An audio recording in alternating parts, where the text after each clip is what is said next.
Hey, it's Conrad Thompson, and you're listening to Foley is Pod. And, of course, we couldn't do it without the hardcore legend, the Hall of Famer himself, Mick Foley. Mick, how are you, man? I am doing great, and it's really good to be back in-house in Huntsville.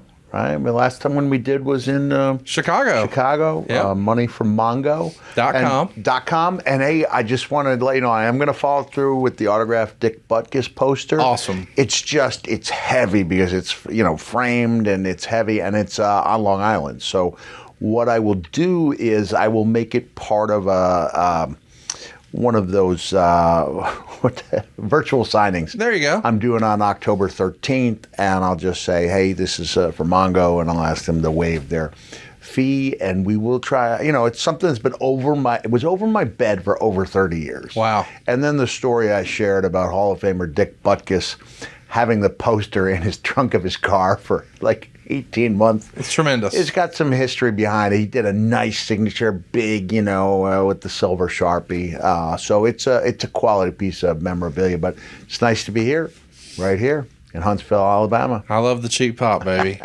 Moneyfrommongo.com, of course, in Chicago was a huge success. As we're recording this, nearly 20 grand that the world can see. Yeah. I know of some private donations put it over the 20 grand mark. Go watch it if you haven't already. It's on YouTube. It's on Fight. It's free. And what a Hall of Fame group, man. I mean, that's a big group of legends on that stage. It was incredible, right? You get JR there and the Nature Boy and Tony Schiavone, Eric Bischoff. Am I missing anybody? Jeff Jarrett, who was just on top of his game at the Flair match. I told him it was like I don't know if you and I discussed this, it was like he had absorbed every drop of Memphis energy over the years, and it was in his blood, and it was just an incredible performance, and that was a fun show. Speaking of shows and Chicago, now I've got an event coming up for Impact's Joe Doring. Yes, sir. Joe battled brain cancer 6 years ago. It's back. He does have health insurance, but as we both know, man, you talk about cancer, and now you lose your ability to make a living, and the costs still add up in a hurry. So December 4th in West Chicago, which is a suburb of Chicago, about 30 minutes away, the Nice Day Tour, we're just doing this as a straight donation, 100% of my proceeds. The club takes their percentage, but 100% of what I bring in will go directly to Joe to offset those costs. So if people are interested, you can vouch. It's a good show. Yeah, fantastic. Good show. It's always picking up little things, little pops, and interchanging new stories with the tried and true. Just go to realmickfoley.com/events, and if you're in the Chicago area, Chicagoland, as they say, we'll try to make it a great night and a really good night for Joe as well. Highly recommend seeing Mick in person if you haven't already, even if you've read the book, even if you enjoy the podcast, even if you've seen him before. I told Mick before we recorded our very first show, I saw you live 6 times. 6 times. Yeah. Every time was fantastic. Every time was a little different. Yeah. I got my money's worth every time. Thanks, There's a lot of crowd participation, so no such thing as seeing the same show twice. Where are you headed to next?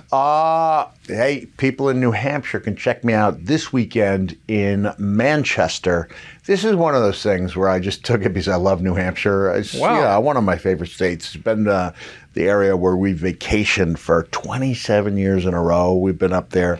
So I love the state, the Granite State, and it's called Granite State Con, and it's not a big con. This is one where I get a little worried. Where it's like, wait a second, I'm the top guest, so I'm counting on to actually bring people in. I'm not just like getting scraps off of Billy D. Williams' plate or something of that order. But it'll be a fun show, and I think the difference between the meet and greets after one of my own events is that they have to be quicker because you're getting 100 people through in about 90 minutes, whereas you come to one of these. I know there's that classic, I will go so far as say iconic Lonely Virgil photo. Yes. But we've all been there. Unless you do the 2-hour WWE signing where they make sure their superstars and The Miz are never... That's so unfair. The Miz is actually it's such a great joke. It's such a great line. Yes. They make sure that no matter who you are on the card, you're never without a line. Yes. And that's great for WWE. it's just not realistic for people to put in 7 hours a day and to have a crowd the entire time for 3 days. So you have the opportunity to come over, catch up a little bit, ask a couple questions, make a little purchase, assist the struggling Foley family. And speaking of assisting struggling people, the Mazoa drink, I'm just determined. I'm going to go to the mattresses for this guy because I believe in him. Dwayne "The Rock" Johnson has his own energy drink, and it's great. It is the healthiest or least unhealthy energy drink on the market, I believe. And doggone it, we're going to pick that kid up and make something out of him. Good for you, man. Always giving back.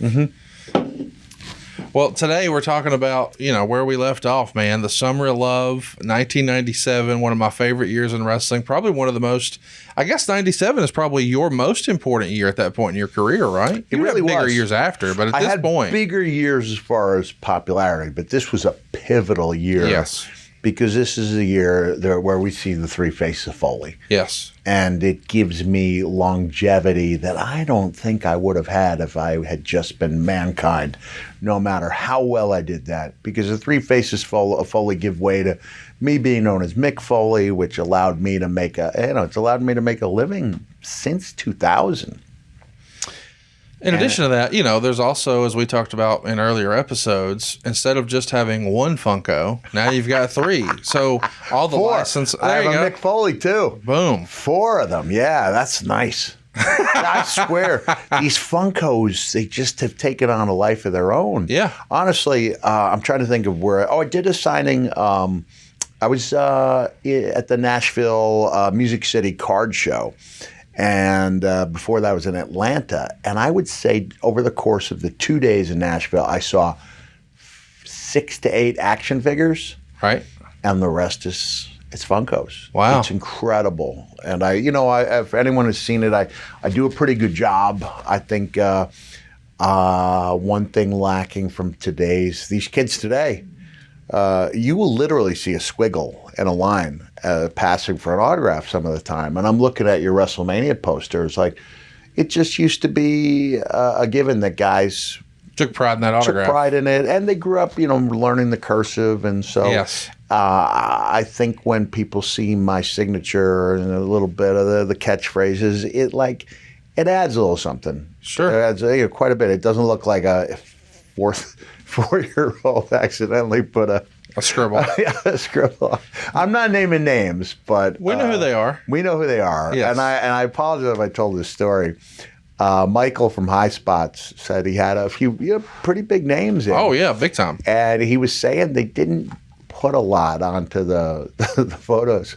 I thought he was exaggerating. And then he shows me something that is ostensibly signed by 3 wrestling stars, but it looks like a dash, a squiggle, and a scribble. And I thought, how do you explain that to people? Right.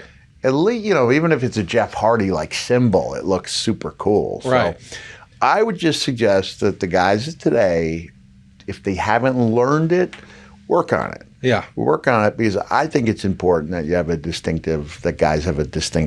men and women have a distinctive signature. I never really thought about it, but you're right. I don't even think they teach cursive anymore. It's not a thing. I heard it's coming back a little bit. But back in our day, you got so used to reading so many different types of cursive because nobody's cursive was the same, identical. Right.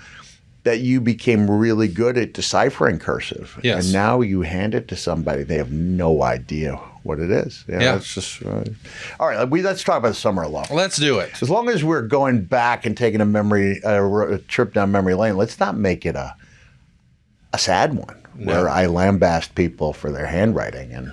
Well, we're going to finish with a high spot. We always do. Maybe we will. As of now, we do not have a request on Cameo. Of course, this is not an ad. It's more of a PSA. Yeah. But if you go to the website and you book a Cameo with Mick Foley, you're going to get the best cameo in sports entertainment. You're going to get the best cameo in sports entertainment. And if you say you would like it to be performed, I won't say we perform it, right? It's a performance. Of course it is. There's costume changes. There's music. It's incredible. The effort you put in. I mean, in your house cameo. Nobody came through more. When it mattered less. And with that in mind, that's a new shirt probably by now at this point. It's the night after SummerSlam. Of course, we talked about that on one of our more recent episodes. Conrad, we already have the Mystery in Your House shirt. Can we go back to the printer and put on the back, no one came through bigger when it mattered less? I mean, I don't know why we wouldn't do that. I think we've got to. That's a whole new life. If somebody wants to beat me to it and put it on their epitaph, they can, but truly I am the man who earned that moniker. I mean, that is tombstone worthy. It really is. So you've described how painful that injury was at SummerSlam, which we covered 2 weeks ago. Of course, we know Steve Austin's coming out of that show majorly injured. Yeah. I mean, so now two of the biggest stars of the show are hurting for certain. And here you are the night after, and you're supposed to be replacing Steve Austin in the main event of Raw. But you're pretty hurt that day, Conrad, I would say I was banged up as opposed to injured. Okay. I would say banged up because it wasn't so much a head injury, although it could have been a head injury, as it was one of those major stingers. I think when broadcasters talk about a stinger, they're downplaying how important a nerve injury can be, essentially. But I mean, I don't know. I don't want to get into being overly macho, but you get used to that type of thing. You kind of have the dead arm for a few days. You hope it comes around, but it's not the type of thing I could imagine asking for time off on or even accepting if it was offered to me. Because at that point, I very rarely missed a match for any reason. You know, I remember missing 4 matches because of bronchitis in 1990. A handful of matches for a torn abdominal muscle in 93. And then I had knee surgery that I worked around the Lost in Cleveland angle when I had reason to believe it was not going to be particularly fruitful. And so I was like, hey, I said to Dusty, as long as I'm going to be off TV, can I get this knee surgery? And once it was scheduled, like I was locked in for that time off because I just thought, okay, a few weeks of this, they might have me back out on the road. So I rarely missed matches. And I do not think I would have wanted to miss a match or even accepted, like, if they said you're not working tonight, that's one thing. Right. Not working it on TV. But if, as far as build advertised matches, I definitely wanted to make those. So take us to the night after SummerSlam. How chaotic is Monday Night Raw? Steve Austin is the biggest rising star in the company. I think people have identified, hey, he's probably going to be our main event next year at WrestleMania. And now he's down with an injury. And so clearly they had a rough idea of what they wanted to do on that show, especially with a high-stakes match like that for the Intercontinental title, and somebody's going to have to kiss somebody's ass or all those silly stakes. And now, hey, man, the main event is in jeopardy. Do you remember that being pretty chaotic, or is it business as usual from your perspective? No, it was pretty chaotic, and I think I alluded to the fact that I did bail out of SummerSlam early because I was not aware. When we talked last week, I think I said, I must have bailed out because I was not aware that Owen was hurt. I mean, sorry that Steve was hurt in that match with Owen until the next day. And I had my wife and my kids with me. And there's a great photo I think we took the night before, the afternoon before, with me and Steve with the WWE tag team title belts. Yes. And then my wife's in the photo. Didn't even know this photo existed until about a year ago when somebody from WWE sent it to me. And I'm like, I'm really glad I have it. It's a really cool photo. And then 24 hours later, here's Steve's whole career and his well-being is in jeopardy. You know, I remember saying, hey, how'd it go last night, Owen? And he was like, it was going good. And then he explained what happened. I can't remember who I had the conversation with because, I dealt with Brett and his injury with Bill. And how sometimes part of what Brett blames Bill for is not more readily calling him. Yes. See, and Steve, he was a little down on Owen because Owen called him after a couple days, but he didn't continually call him. And I remember saying those phone calls are really difficult. They're really difficult to have. And it's almost like it's not an excuse for not doing it, but it kind of is a reason. It's really difficult when you have the guy on the other line and, you're responsible for, To add context, what you're saying, it's an accident. It was clearly not intentional. No one intentionally hurts anyone usually, and that was not the case here. It was an accident. Right. But also, too, when you apologize, that's kind of all you can do. It's not like you can go fix it. It's not like we can change it. It's not like we can improve upon it. But it is just sort of wrestler etiquette to just call and, hey, man, how you doing? Is there anything I can do? Even if the answer is always the same, to just do that several times, right? That's where the texting and social media has made life a lot easier for the guys. Somebody's having trouble, you can reach out to them that way. I think over the course of my career, I wrote 4 handwritten letters to people who were struggling physically, emotionally. And the handwritten letter is a big deal, even back in the day when people wrote the handwritten letter. But text messaging is not. It is a substitute. It's not as good or as solid as a handwritten card, note, probably letter. In cursive, too. If I had in cursive, in cursive. It's well documented. Jeff Jarrett's pretty open about his struggle and his, I think, victory, with absolutely. alcohol. And I remember he and I talking for a long time because I'd sent him one of those Foley handwritten letters when he was in rehab, and he just said that meant a lot. Like, it meant a lot. So there are different ways you can connect with people. And Steve was hurt, that Owen did not do more. I go with the school of thought that the one phone call has to be enough. Yeah. Because it's so difficult. This is a completely different subject, but Brian Hildebrandt, who is a dear friend of mine and a lot of people who are in WCW, refereed as Mark Curtis and was Jimmy Cornette's right-hand man in Smoky Mountain Wrestling. He passed away 23 years ago from cancer. And you would call, and it was the toughest call, hey, Brian, how you doing? Not bad. And you're like, you're almost hearing the seconds tick away. Like, this has to be something of substance. I can't say, hey, just on the way here, I ordered some Grubhub for my mom. And that can be a 1-minute call, Right. Do you need something to eat, Mom? Here you go. And then call back. Here's the delivery time. But when you're on the phone with somebody, it has to feel kind of substantial. And it's just, it's a difficult, it's not an excuse for not doing it. I owe Terry Funk a phone call.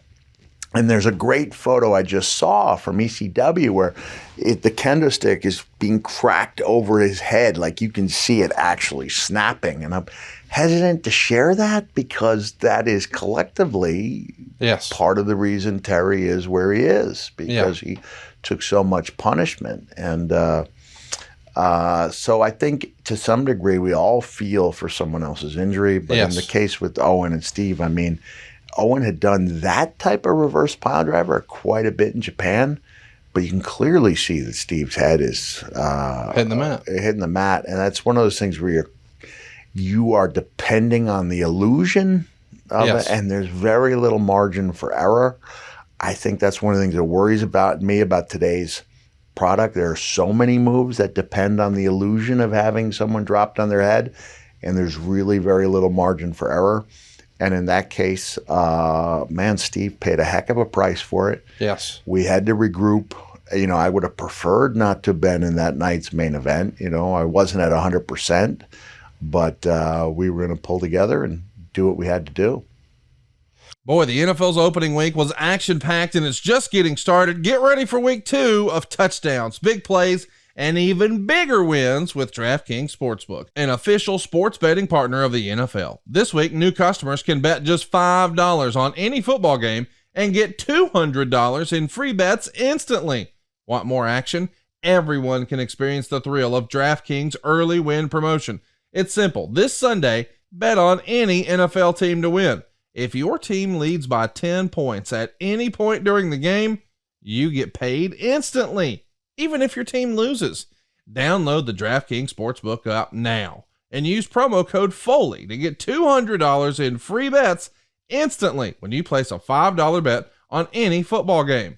That's code FOLEY only at DraftKings Sportsbook, an official sports betting partner of the NFL. Minimum age and eligibility restrictions apply. See show notes for details. Well, let's talk about the tag situation for a minute, because you mentioned having that photo taken. You guys are the tag champs. A hilarious photo that I'm sure we'll insert it. Yeah, we'll try to throw up. I want to ask though, did you have an idea where that was going to head had the injury not happened? Like, what would have been the original payoff and storyline? Man, this is still in line with the Canadian American storyline. Mm-hmm. I don't remember what made it personal between Steve and Brett until Owen started wearing the, Owen 316. I just broke your neck. I don't remember what the angle was, why it was Steve and Owen, stemming off from the Canadian versus American thing. So I guess the question I have here is, we know that the rumor and innuendo is from the Observer that Shawn's heel turn is going to wind up costing you and Steve the tag titles, and that's going to go to Owen and Davey. Did you think that would spin off into Shawn versus Austin, or did you think it would spin off into you versus Shawn? I never saw. Man, now I've got to get my dates figured out. The Sunny days that happened in June. Adam in June. Now we're talking July. August. I did not know that Shawn was back in the plans. Okay. We'd have to have a timeline to see when he came back with DX. Because when Shawn came back, he came back better than ever. But he wrestled Austin in June. Okay. At King of the Ring. We did. Yes. And then here in August, of course, at SummerSlam, he was the referee in the main event. And now in September, he's going to be main eventing against The Undertaker at Ground Zero. So that's where we're headed. Okay. But it does feel like if he's going to cost you, if the story was going to be he costs you and Steve the tag titles, well, then one of you has to go hook up with him from there. It doesn't feel like that would just transition right into The Undertaker, but of course he had just cost The Undertaker the world title in the main event. This is, I'm going to word this delicately, but I think it's safe to say that historically, the same attention that has been paid to the WWE title has not been paid to the tag titles. Yeah. I can't see costing someone the tag title being a main event like Austin and Shawn. Oh, yeah. I just can't see that being the impetus for a feud. I got you. I just want to throw around the word impetus. I like it. And you did it. It's a $5 word, and I like it. So the Raw from Bethlehem features Austin and Owen being built like it's going to happen in the main event. But, of course, you step in. It's you versus Owen. This is where I stopped reading the notes. I don't like to read the notes because I think if I have a chance to think about the answers, they're not as organic. And I see that Dave thought we stunk the place up. Well, let's get into it. Meltzer would say, the main event saw Dude Love over Owen Hart in 11-18 when Austin KO'd Hart with a slammy. Since Dude does none of the cactus mannerisms and crazy bumps, he wrestles like a second match guy. It was bad. What do you think of the criticism there from Big Dave? Man, I think Jim Duggan still has big lines at conventions. Yep. That 4-star wrestlers don't. Yep. Because he was a heck of a character. Yep. It was a different era 25 years ago. Dude Love was a largely character-driven performer, and he wasn't supposed to. I'm still trying to feel the character out because at one point, Vince wanted the transition to be complete. This is the evolution, you're Dude Love from now on. But I think by the time SummerSlam rolls around, we realize that we don't know the cactus is in the works because I think Vince was still holding out. That was like, that was a caveat he was not willing to complete because Dude Love in a way was his baby. Yeah. He heard about it through Bruce when I was having the conversation. So it's Shawn. A WWE deal. He brings it back to life. Cactus Jack was a WCW deal. I had a little issue when they did a special on me as Dude Love, and Vince himself said, after experiencing a modicum of success as Cactus Jack, and I'm thinking, Cactus was as successful as he was allowed to be, He main evented pay-per-views. Yeah, it was a really good run, and it was a character that helped elevate other characters. So I would saying modicum of success is a little unfair. But I understand that's his, Cactus is not his baby. So yes. I don't know if Cactus is in the works. Maybe it was, but I wasn't privy to that. But there had to be a reason. Dude was, in my head, he can't be the tough guy that Mankind was, because if the characters are going to compete in the same universe, one of them has to be better than the other, and there has to be a reason to go back there. So I remember thinking, do we have a character who was outwardly dismissed the idea of a physical altercation? Right. The entire show is based around physical altercation. It can't be tune in, big guys getting along, making valid points, hearing each other out. That's not what we do. No. But dude, that is what we do on Foley's. That is what we do. We make valid points. We're two big guys and Grillo, big man too. There are three big men in this room, and we get along. We make valid points. We might not see eye to eye. You might go back and watch that match with me and Owen and come back and go, that really was a stinker. My feeling was, I'm trying to leave people with a smile on their face. Yes. So, in all the time I've been doing the one-man show, I've had one guy talk to me about my LPMs, the laughs per minute. And I've said, I don't care about LPMs. And he goes, well, no, but you got to work. I said, I do not care about laughs per minute. What I'm interested in is how people feel when that evening is over. Yes. So an LPM is to me like a PPM, like a pop per minute. Well, you need more pops in there. You need more big moves. Where I'm at a disadvantage because even as Mankind at my best, I am a genetically restricted performer. There's only so much I can do without going to the well of big bumps and creativity and really unusual ideas. And now I have to have a version of myself who is not as good as the already greatly restricted performer. Right. So, I mean, my finish is a kick to the shin, right? Yes. And I would go on, I would say, I know, maybe I go back and watch these things, which I don't, and say, okay, they were enjoyable, but not good. But I'll still argue that it was exactly what it should have been. Now, if Dave's saying it was a bad match, Owen Hart did not have bad matches. No, he did not. So I'm taking Owen apparently to a level. Well, I think he's got to be grading on a curve. It's bad for Owen. It's bad for Mick. So, well, I remember Barry Blaustein talking about a main event match the dude had with Jim the Anvil Neidhart. And I don't even recall having a match at the Garden with Jim the Anvil Neidhart. And I said, how was it? He said, it was fun. It wasn't good, but it was fun. And I think that's where I would get it. Jim, choked me with the cord. Yes. Lighten up on me, daddy. Yes. Yes. Jay Lethal loved the fact that dude broke kayfabe in the video game. And he said, oh, lighten up on me, daddy. Like actually asking not to be hit as hard, right? Yes.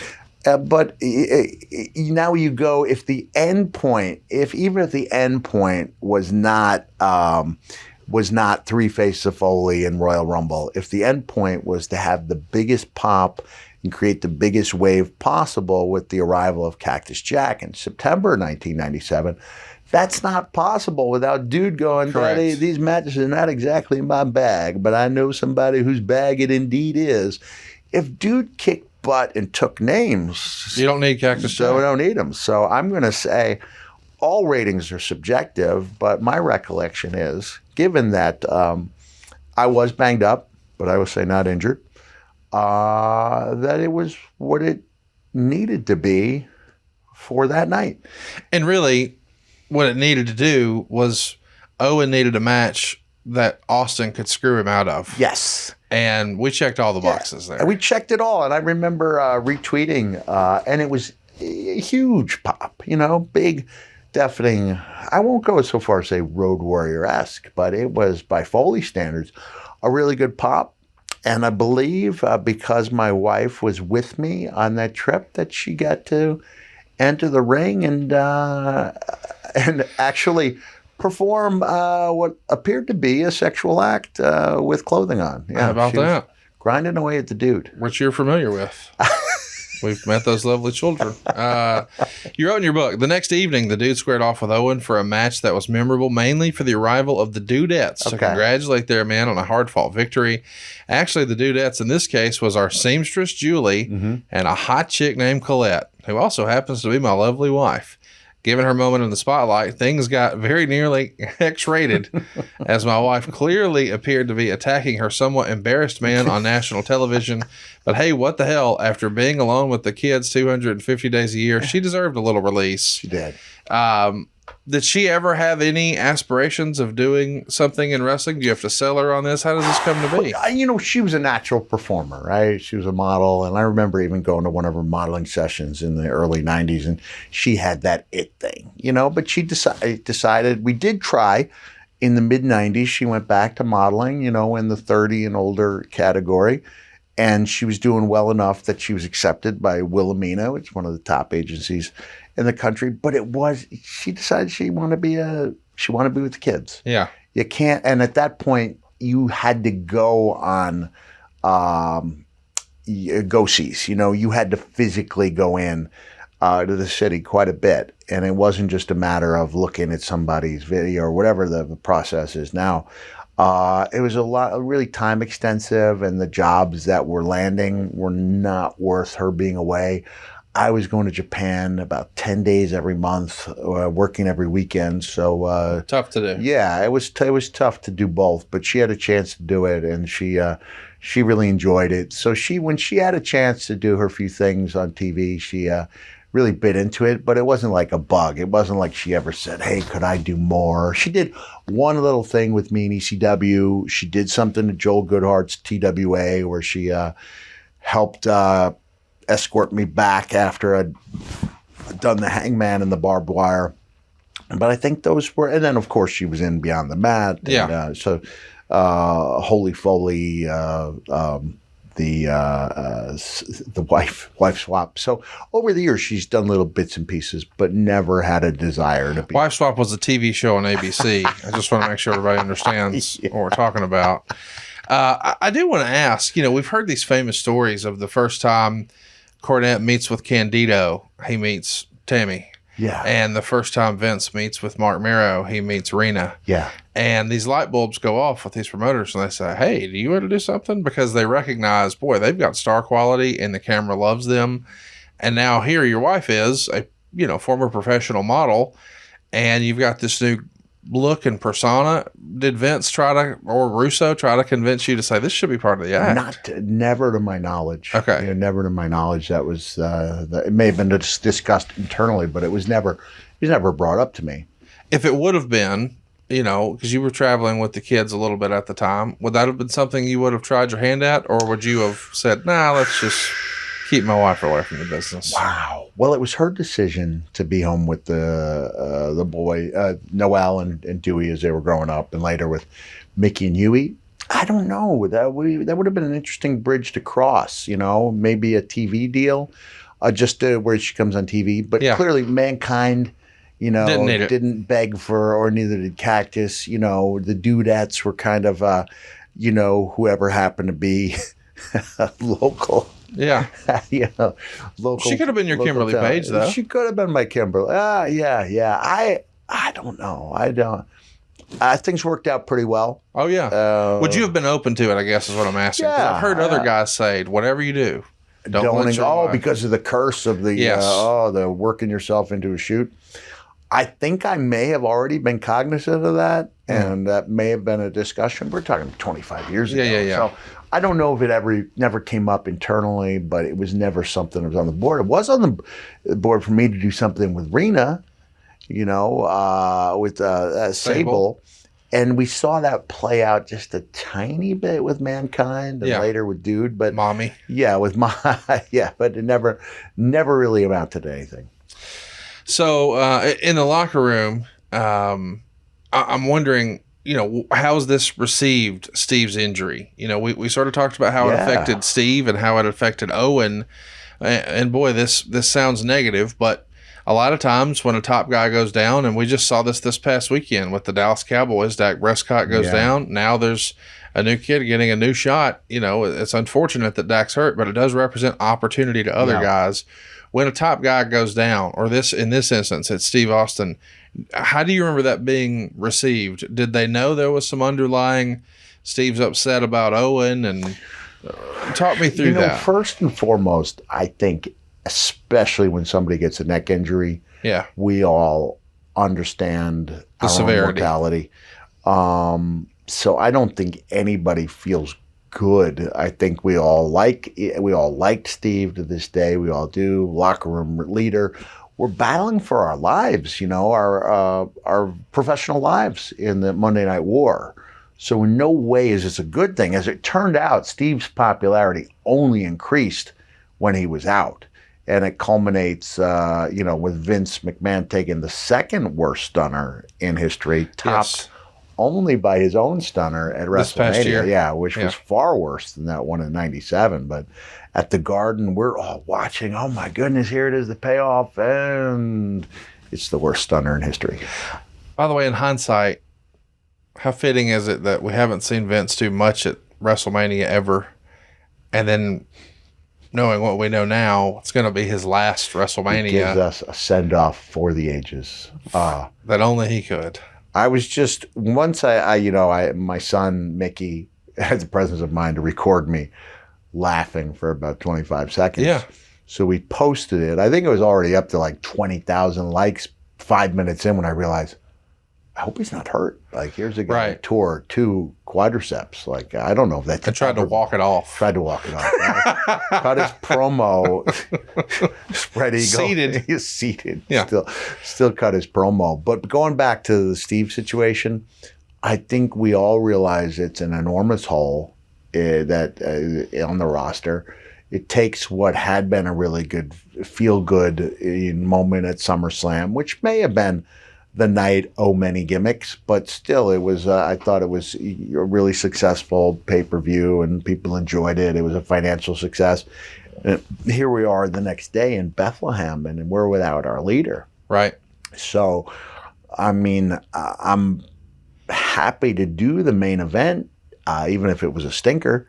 And Steve was there to hit Owen with the slammy, which is crazy. This is the night after the injury. He didn't want to lose that spot, baby. Just crazy. Yeah. I mean, looking back at the gimmick, it was a butt-kissing thing. Yes. So think about the courage it took for Steve. You look in, the roll-up. It was not great. It was not great, he but couldn't still, do anything else. Any other sport or business. It's over. It's over. Boom, strap down, match stops, this and that. And it's like, we're going to continue. Owen's going to buy time until Steve can make his way over and roll him up. So you don't have that work. And what are you going to do? You couldn't have that character kiss someone's ass. No. Yeah. No. So I guess what I'm trying to ask, and boy, I'm not trying to be negative here, but sometimes in wrestling, sounds to me like you're going negative. Well, because I know this is going to get quoted and spun into me dumping on somebody, and I don't mean to. Seth Rollins. So Seth Rollins, you and I both believe to be one of the best wrestlers in the world, but he did have a couple of guys he worked with who, for whatever reason, got hurt. Finn Balor got hurt, Sting got hurt, and so there started to become a narrative online, and I don't know what the locker room felt, but there was a narrative online that, boy, maybe Seth isn't as safe as we thought, or whatever. Can I interject myself in there? Well, I just wanted to ask about Owen, because Owen in this moment is one of the most beloved figures in wrestling, as we're talking now in 2022, and amongst the locker room in 97 he was. Did anyone feel that way about him at all, or did everyone just unanimously say, "Oh, it's an accident"? If there was any knock on Owen, I did not hear it. Yes, I did not feel it. Owen, I mean, like I said, Steve's head was out there by a few inches. Yeah. Which is why it was so surprising, because I'd seen Owen, in New Japan. I'd seen Owen in as the Blue Blazer earlier on in WWE, which was like a toned down Owen. We all knew what he was capable of. Saw some of the stuff after the fact that he did in Calgary, which was just mind blowing by the standards of the day. and he was an immaculate performer who always had, his opponent's well-being at the front of his mind. So I think it was just a terrible accident. When it comes to Seth Rollins, I remember, Brett had written an article. Yes. And, so I looked at it like, look, and I think I wrote about it. I said, I think the Achilles, where they used to say with boxers, it's the legs are the first thing to go. Yes. But we're talking about guys who were in their Ali was 34, and it's like his legs are going. 34 for a boxer was old, whereas in wrestling, as your physical skills are diminishing, your ability to control a crowd can be increasing to where you're having matches that are as good or better than they were at your physical peak. Correct. But where I think the Achilles heel may be is in the neck strength. So for me, the chin to chest, it's boom, it's there. It's, the first thing you learn is ingrained in your chin to chest. But I would see now that I was getting my bell rung by moves that were normal moves. Yes. And I just speculated, I can't prove this, that it's like, instead of being here and now if you go back, you're making a little bit of contact. But as that neck strength goes, you take that bump, whether it's, a buckle bomb or a rock bottom, and just because of natural aging, you just can't hold it. So to me, there's no other reason why Undertaker would have suffered such a debilitating concussion at Mania against Brock.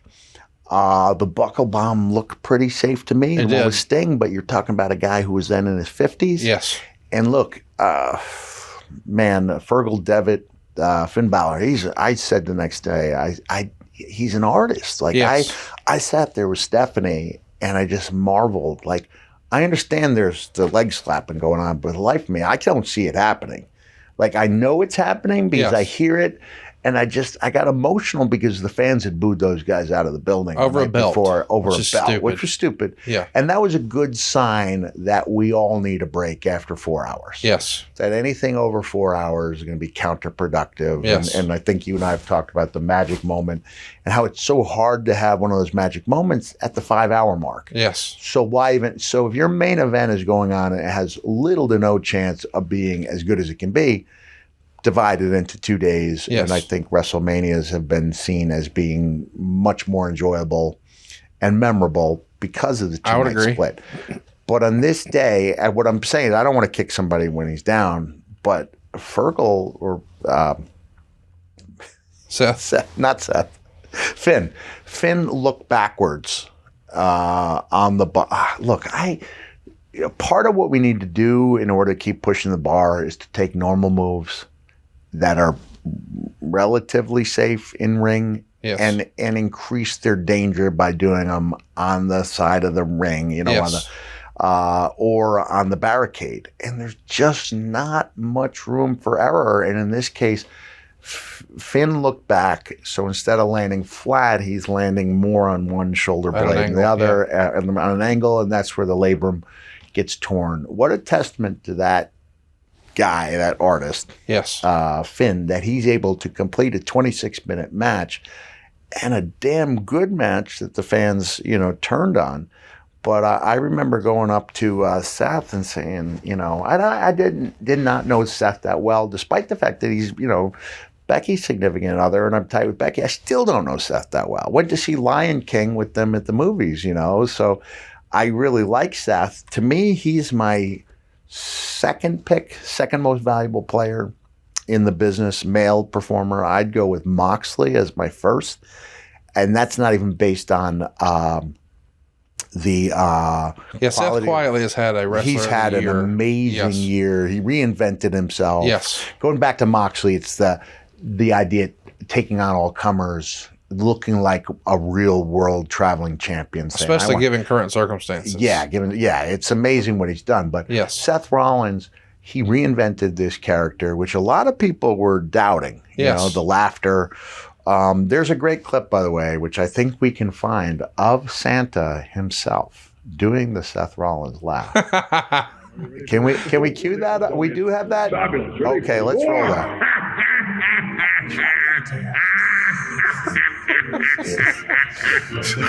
So Seth started winning me over with this Yes. cat with the extreme outfits. No telling what he's able to write off on his taxes, because the deal when it comes to the taxes is, in order to write it off, it has to be something that can't be worn in everyday use. So a regular sports coat cannot be written off, whereas the yellow sports coat that someone wins for the golf title, that can be written off. I think Seth can make a great argument that there's nowhere in the world that this type of only on TV attire is appropriate. So anyway, just setting the table, saying at this point, this is 6-7 years ago, 2016. Yes. I don't know Seth particularly well, but I said, Seth, I see, man, you're kind of taking a beating. He's like, I know. I said, how would you feel if a wrestling legend were to write an article in your defense? And he said, would you be that legend? I said, yeah. And he goes, I'd really like that. And so we can go back and find it. But in no way, shape, or form do I want to be at odds with Bret Hitman Hart. Although Bret does not write his own songs for Cameo. No, he does not. Okay. I think he'll even admit that. But I don't want to go head-to-head with a guy I like and admire like Bret. But because Bret's opinion carries so much weight, I just felt like if I've got another opinion, that I needed to share it. So no, I don't think Seth was dangerous. I just think by the nature of the business, injuries are going to be more plentiful. They're not, especially in this more modern era where you've got all these crazy dangerous moves. It's not body slams and headlock takeovers and spinning toe holds anymore. Nothing wrong with that, but if we're going to turn up the excitement, well, the risk goes with it. And I never thought it was fair that Seth was painted with that brush, but I wondered with a guy who is almost universally beloved, and probably, I know he is now, but probably back in 97 was as well with Owen. That didn't affect him at all. No one saw him as that. It was an anomaly. It was the exception, not the rule. That's the way I believe it. Okay. Blue Chew, proud sponsor here of Foley is Pod, and so glad that we get to talk about Blue Chew. By now, you know, as Mick and I like to say, it's a hot tag for your wiener.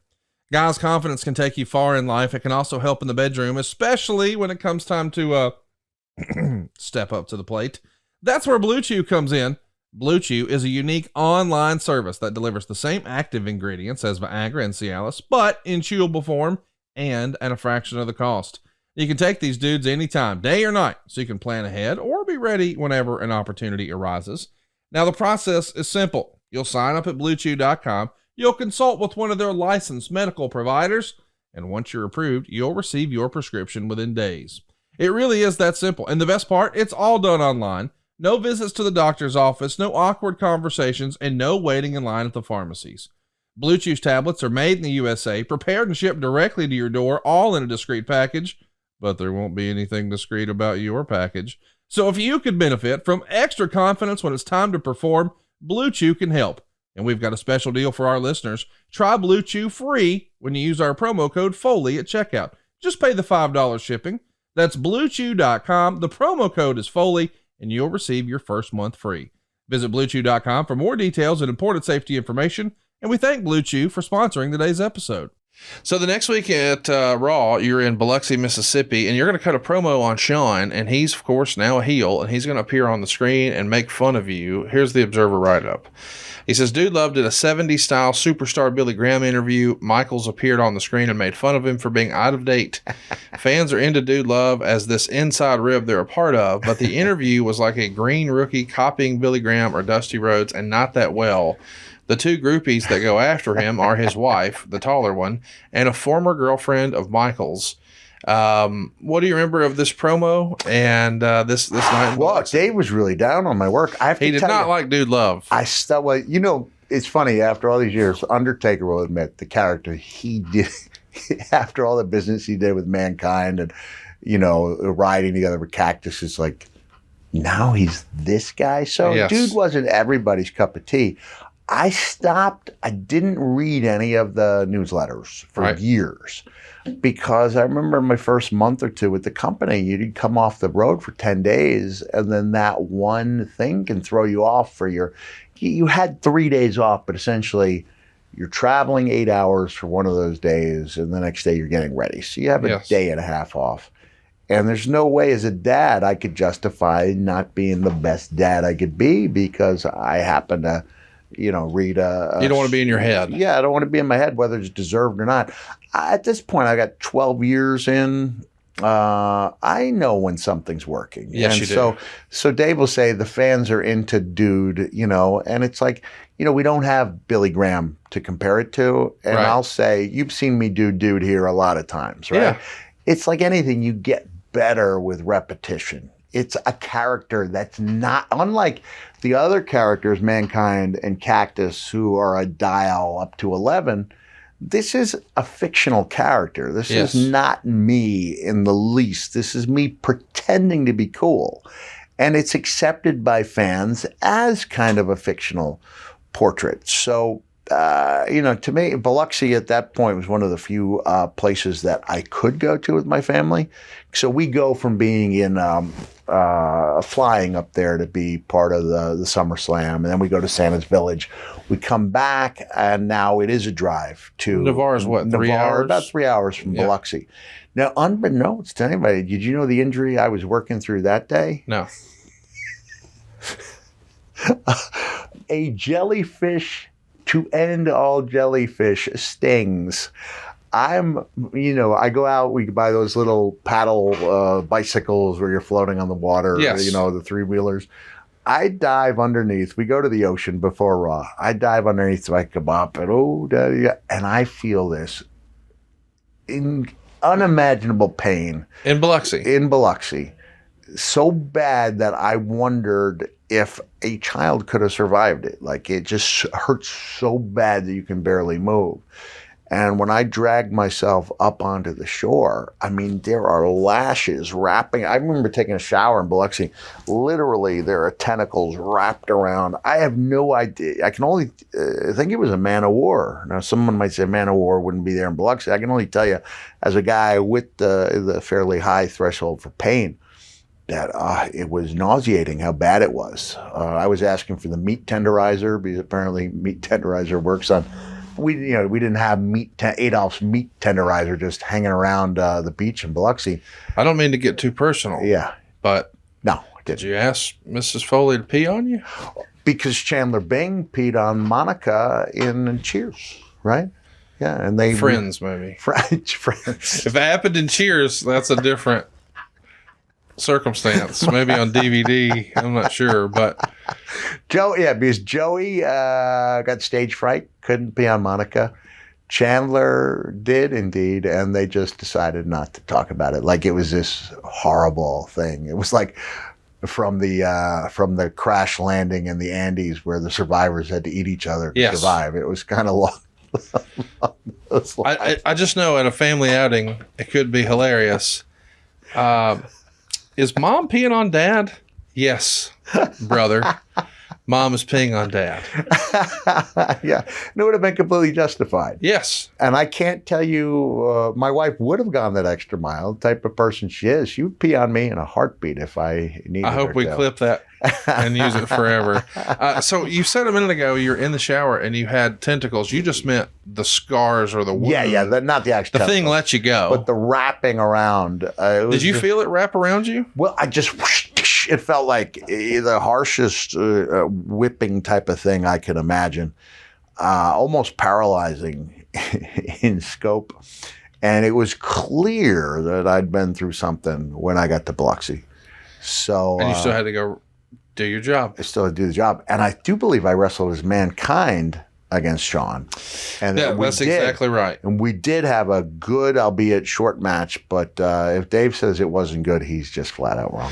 I mean, I think that's pretty cool that you're going to come down with a trash can, toss it in the ring right away, and you guys work it over early. Then you get the mandible claw on him while in a trash bag. Yeah. And a lot of the match commentary is spent talking about, Extreme and ECW. And of course, this is because Jerry Lawler is going to be taking on Tommy Dreamer at Hardcore Heaven. But it's interesting that this is happening for you at this point, because this is the first time we're seeing you really go back and forth in the same night. Same night, yeah. Yeah, so we had seen, when you're at the top of the cage and you rip the thing open and you see your heart tattoo or scribble as you described it. But this is pretty innovative. I don't think anything like this had been done in wrestling before, had it? Not that I know of. And it was innovative. And I think I said on a previous show that if fans found out they were not getting dude love, they were a little let down because this is the feel-good story. And I realize now when I question whether Shawn was there or not, clearly I was off because he did come back as a heel and he was an excellent heel.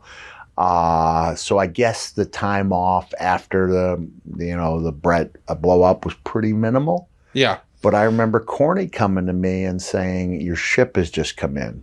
And what he meant by that is that Shawn had left so you the can company. move up. And so it was at that point a boom, a little, a bump up the roster. So you had a phenomenal match with Shawn at Mind Games in '96. Meltzer loved this rematch here. Lots of brawling, brutal moves, including Shawn bouncing your head off the post a few times, a back suplex onto the announcer's table when the table doesn't break. I think fans have an idea, but most of us have never been slammed on an announcer's table, much less one that doesn't break. Does it hurt more when it doesn't break? This is circa 97. They didn't have the new tables in there, right? Yeah, I think these are the same kind the that wooden, we were familiar with the little cover, and then there's the monitors, but I don't know that we're all the way in full breakaway mode yet. It seemed like a back suplex should have broken a standard table. They do hurt more if they don't break. Yeah. Yeah, the break kind of cushions the fall, and you want it to happen right in the middle. Yes. Because it's a more aesthetically pleasing break. I mean, these days, if you break it like 2/3 of the way down, most fans will see it as a botch. And I think most wrestlers will respond to it like it was. Like the table leg happens to be in a little bit, you hit it, it breaks kind of. If you don't go right through that bad boy, it hurts more, injuries are more likely, and you will be ridiculed in the newsletters. We should mention that during the commercial break, Shawn does an elbow drop off the apron onto the table.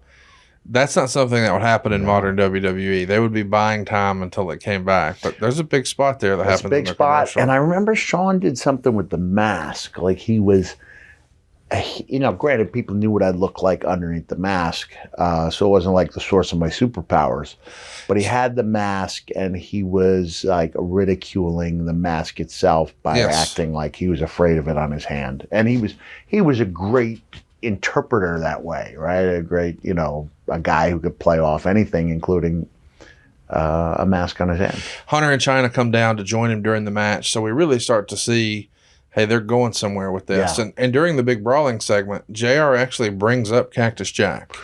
Ooh. So this might be the first time that we get an inclination that, hey, well, that hasn't been acknowledged on TV before. Maybe we're going to see something else here. I'm going to go out on a limb and tell you what used to drive me freaking crazy is I remember being backstage at WWE, and Wade Barrett was a big Cactus fan, and Wade Barrett would go bang, bang, and he would drop the elbow, and the fans would chant Cactus Jack, and our announcers wouldn't acknowledge it. And I'd be like, I'm in your Hall of Fame. Like, I'm right here. Yes. If you're going to acknowledge the Luthez president, I'm not saying I'm Luthez, but I'm a WWE Hall of Famer who's being, spotlighted. Paid homage to, Yeah, paid homage to. And I was like, whoa, did someone not get the memo that I don't have heat with the company, that I'm actually backstage? And I was like, I don't, for the life of me, see what the rationale is behind not acknowledging it. Maybe my pet peeve. Maybe Undertaker was producing the announcers and he just forgot. He's done that before. Has he really? Well, he didn't remember it. Hall of Fame. It was a. No, we're not going there. We're not going there. We're good. You saw us together at Flair's last match. I'm just kidding. Come on, Conrad. So come on. Shawn's bleeding, and all of a sudden, down comes Rick Rude. And boy, you hadn't seen Rick Rude since your WCW days. What did you think about Shawn being brought in or Rude being brought in as Shawn's insurance policy? This is quite the presentation. Hey, Rude, what an amazing worker he was. Yes. Career cut short because of a back injury. Only guy to ever appear, I believe, on both WCW and WWE the same night. Because I get credit, people give me, credit for missing one day of work, when Brett, after the screw job. Rude basically took off, didn't he? Yes. That was, and then, I mean, they replaced him the next week. Ultimately, you know, he hadn't been there long enough for that to, you know, be really that meaningful. But I loved Rude, and I really liked him personally, and it surprised a lot of people that he and I were really good personal friends whose wives kept in touch and who came, you know, went over each other's house for dinner and things of that nature. And I understood, you know, a universally respected guy, good guy to have in the dressing room. And it was just an indication of, you know, how much the company was going to invest in that faction. I mean, let's talk about it. This match is the creation of DX by and Pretty large. much, yeah. And Rude crushes you with a big guitar shot, or not guitar shot. I got shot. Jeff Jarrett on the brain. Chair shot. So this is going back to the same type of chair shot, I believe, that I took the ridicule for when we covered TNA. Yes. With the not blocking at all. And it's like, guys, a magician's not supposed to reveal his secrets, Yes. right? But when people are worried about brain trauma, and I can assure you that 9/10 of that, it was blocked. Yes. You know, I was good at a few things. One of them was getting that hand up there in a hurry to where most people didn't see it, especially depending on I'm almost sure it was the baseball swing type of shot, but it's amazing that this is happening so close to SummerSlam, though. You're getting the cage to the head, now a big chair shot. And you're switching between being Mankind and Dude Love at the house shows in the next week, battling Hunter in False Count Anywhere matches, tagging with Undertaker and Goldust, and a 6-man against Brett, Bulldog, and Pillman. As Dude? Yes. On Raw from Atlantic City, you and Taker are going to team up in the main event to take on Shawn and Hunter. DX is really starting to take shape. At this point, you know, they're trying to move Hunter up. Of course, famously, he was probably supposed to win the King of the Ring in 1996. It winds up being Austin's turn. He gets the nod here in 97, but sometimes the King of the Ring doesn't actually mean anything long term. But to be tagging with Shawn against Mankind and Taker, well, now that's a big vote of confidence for Hunter. Wouldn't you agree? I would agree that we still did not come up with a reason for Undertaker and Dude to be teaming. No, we agree. There was never any mending of the ways, right? Yeah, I'd say the King of the Ring tends to be what you make of it. Right. Booker, for example, Owen, they would be the two, to me, with all due respect to King Corbin, I think Booker and Owen played it up the most. Oh, and sure. Owen made such a big deal out of the Slammies. Yeah. Which he wasn't even nominated for in 97, but went up there and claimed it for Best Bow Tie anyway. One of the great acceptance speeches. I did it. Bulldog, you might have 2 titles, but you don't have 2 Slammies. And then ended up dumping 10 pictures of Ice-T on Leon White in the process. Great story in the archives. Go check it out here on Foley's Pod. This tag match we're talking about is most remembered for Rick Rude once again using a chair, this time to absolutely destroy The Undertaker. Undertaker does a big-time blade job here, a lot of juice. Ooh. We didn't see a lot of blood in this era, but there is a ton here. And this is after the WWF has been taking WCW and Ted Turner to task about their blood. And now here's like a new level of it on And TV. it's Rude. It's Rude's chair shot?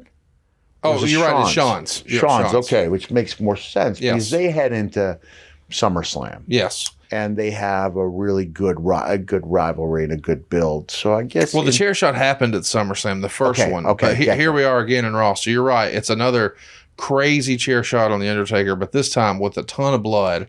And not on the pay-per-view, but on TV. Yeah. And given your hardcore history, you've got to be excited to see, wait a minute, we can do that on TV now? Did you feel like, boy, the winds of change are here? Conrad, this is where I believe fans will appreciate my honesty when I tell you I don't remember. Okay. Yeah. A damn thing about it. I should remember main event with Undertaker. It was a hell of a chair shot and a lot of blood. A lot of blood, okay. Yeah. Okay, guys, got some big news for you. A day one sponsor for us here on the program. Chili Sleep is now known as Sleep Me. That's right. Sleep Me is the new home for Chili Sleep. They're still bringing you the same great sleep that Chili Sleep offered, but under a new name. Sleep Me makes the coldest and most comfortable sleep systems available. They create the environment that meets the body's natural need for lower core temperatures, promoting deeper restorative sleep. Chili Sleep makes the Uller, that's what I've got, the Cube, and now the Doc Pro sleep systems. Here's the deal. They're water-based, temperature-controlled mattress toppers that fit over your existing mattress to provide you your ideal sleep temperature. These mattress pads keep your bed at the perfect temperature for deep, cold sleep. These sleep systems are designed to help you fall asleep, stay asleep, and give you the confidence and energy to power through your day. And I want to mention they launched that brand new Doc Pro sleep system. It has two times more cold power than the other models. It's also whisper quiet. And it has a tubeless mattress pad design that allows for 5 times more cooling contact. Pair it with the new Sleep.me app for enhanced device control and sleep scheduling. Head on over right now, sleep.me/Foley, to learn more and save 25% off the purchase of any new Doc Pro, Cube, or Uller sleep system.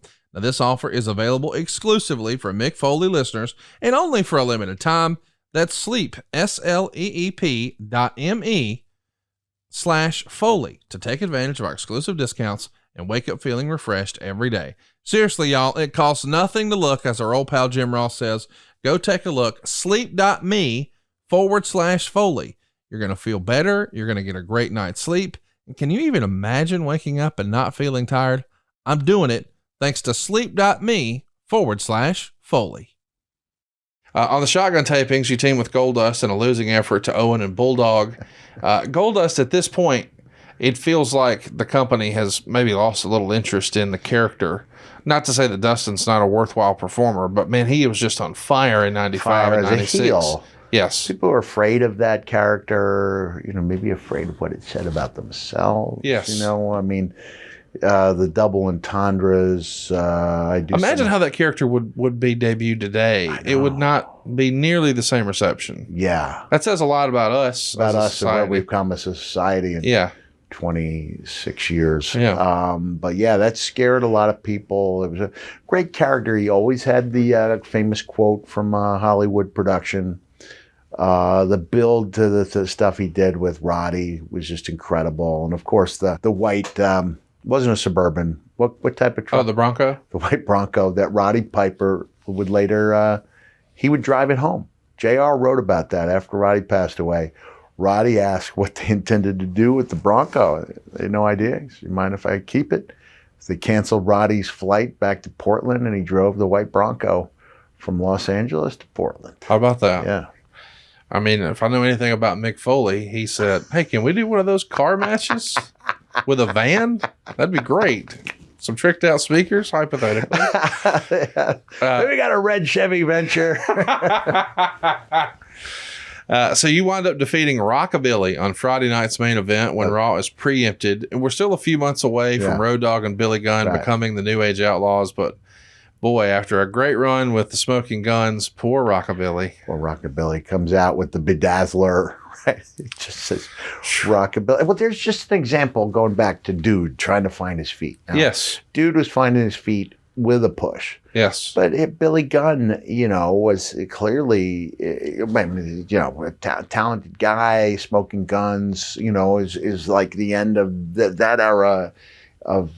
He was a veteran then, and he's on TV now. He's on TV now, and he looks better than he ever did. Yes. And he's on TV, and largely because of the success of, the New Age Outlaws. Yes. And the alignment with DX. So he was a guy trying to find something, and then he and Road Dogg have a couple of matches on the road, and they click. Yeah, matches against each other.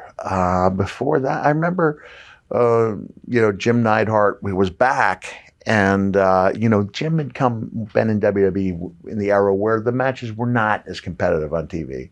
And he's given 15 minutes with Road Dogg, and he asks him, like, "Do you think I can just beat you up for 15 minutes?" And Road Dogg said, "Yes, you can." Like, that was where his character was at that time. Yeah. And then when those guys got together, like, that spark was just about instantaneous. But again, it's a feeling out process when you're trying to connect with the audience, and you don't know what works unless you find out what doesn't. We don't talk a lot about the current stuff here on the program, but since we've had a lot of sidebars, here's one more. Sure. Have you been watching any of the current AEW stuff lately? I mean, the rumors really piqued my interest, and I did watch the entire show on Wednesday. So what do you think about Scissor Me Daddy?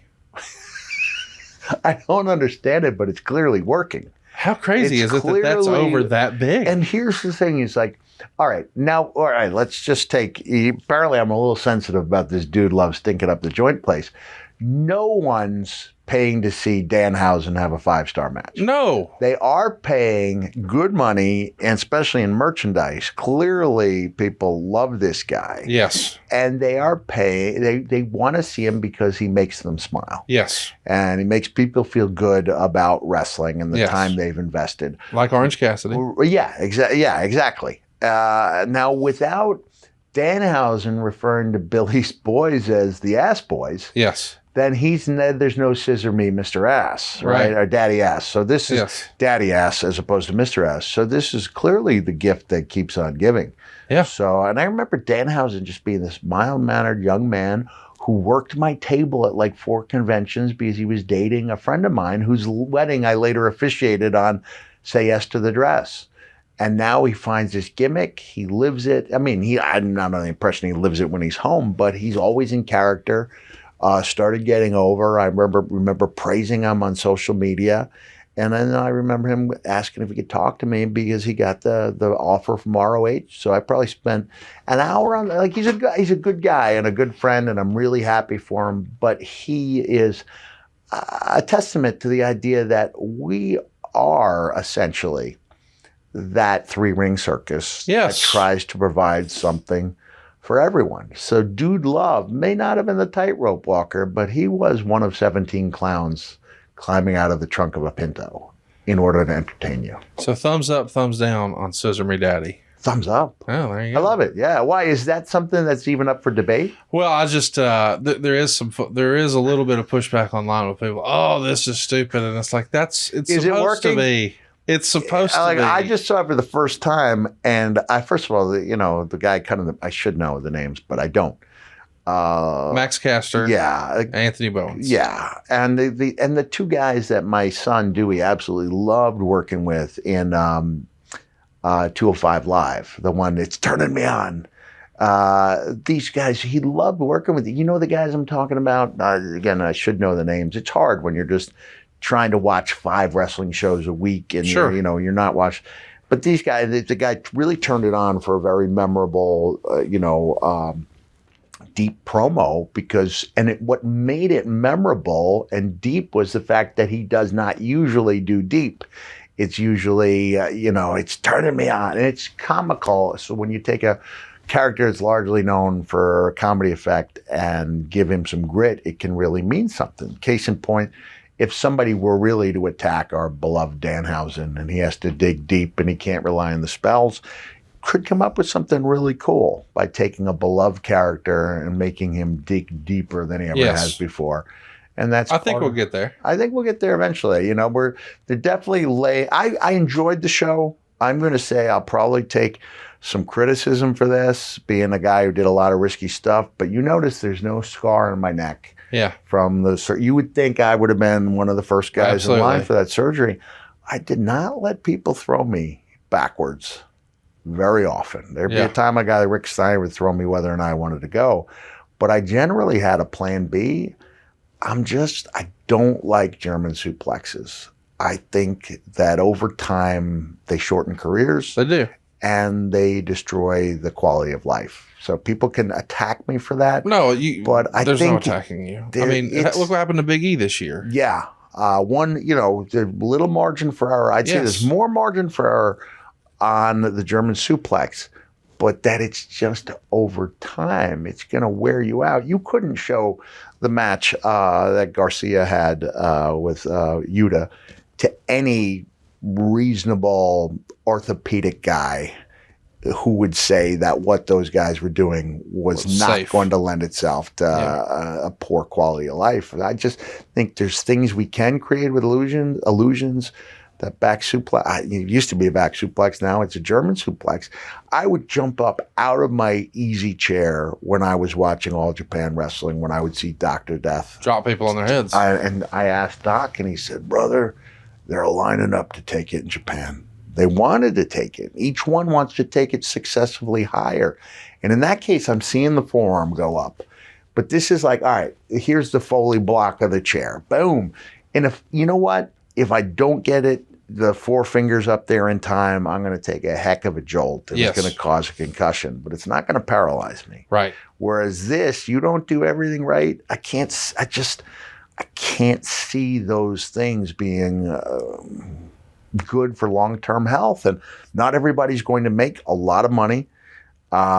These guys are great workers. I just think they could do without that move. I remember taking a beating when I said, man, I hated seeing Sasha Banks doing the tope, because it was the one move that seemed to lend itself to injury almost every time she was doing it. It was like, take it off the menu. Here's one of the most astonishing workers of our generation. You don't need it. You don't need that. You do not need that. If you think you need a dive, come up with something that's not going to have the boys and men and women jumping out of their chair.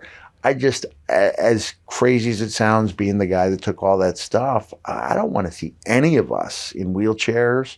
I don't want to see any of us needing long-term care and, petitioning Cauliflower Alley Club for a quality of life care. And there's just other ways around it, and for God's sake, lighten up on the forearms at the house shows, right? There's only so many brain cells to go around. And I know I'm opening myself up for a flood of criticism, but I go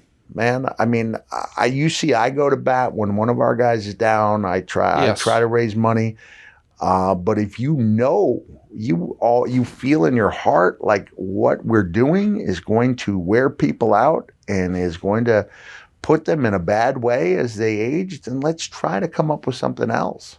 Like we eliminated chair shots to the point where now you see a chair shot to the head, especially on the indies, and you go, that's just flat out stupid, right? Yes. I'll argue that I blocked the ones to the side. I willingly took the ones to the top of the head because that's what we did back then. Yes. But we know better. And I just wonder what it's going to take for people to say, let's take that item, the German, let's take that off the menu. You see when Brock's with Taker or somebody, it's a much different German than the one that some of the other guys will take. So I think you got to treat everybody like they're Taker. If you're doing a German suplex, you got to put that guy flat. I don't care if the pop is not as big.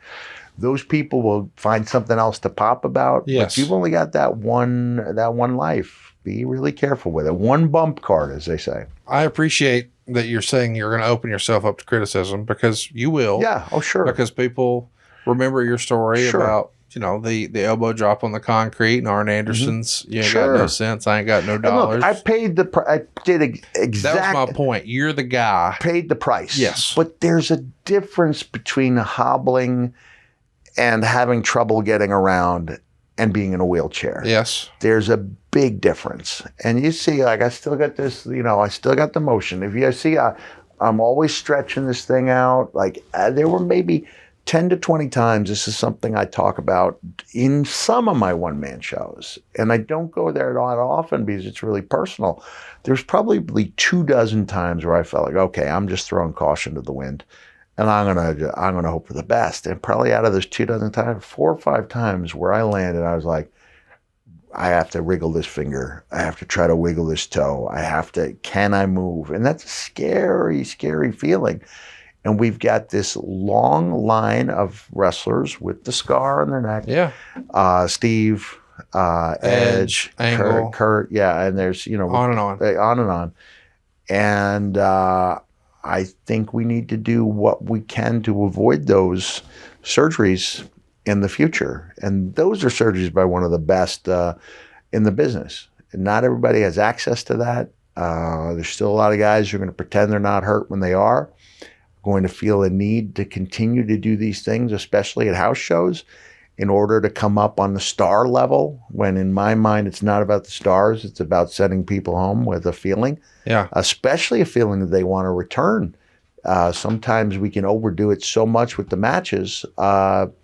that I think we're giving people such a crash course that they're like, that was amazing, but I'm good for the year. Yeah. And not, when are they coming to town? I need to be there. And I think we need to do more things that create beloved characters so that every single thing that character goes through means something, as opposed to just trying to get guys over by pushing the bar further and further. AKA more Scissor Me Daddy. Scissor Me Daddy. I'm good with Scissor Me Daddy. More. Austin's neck isn't getting any better. There's plans in motion now to crown a new tag team champion.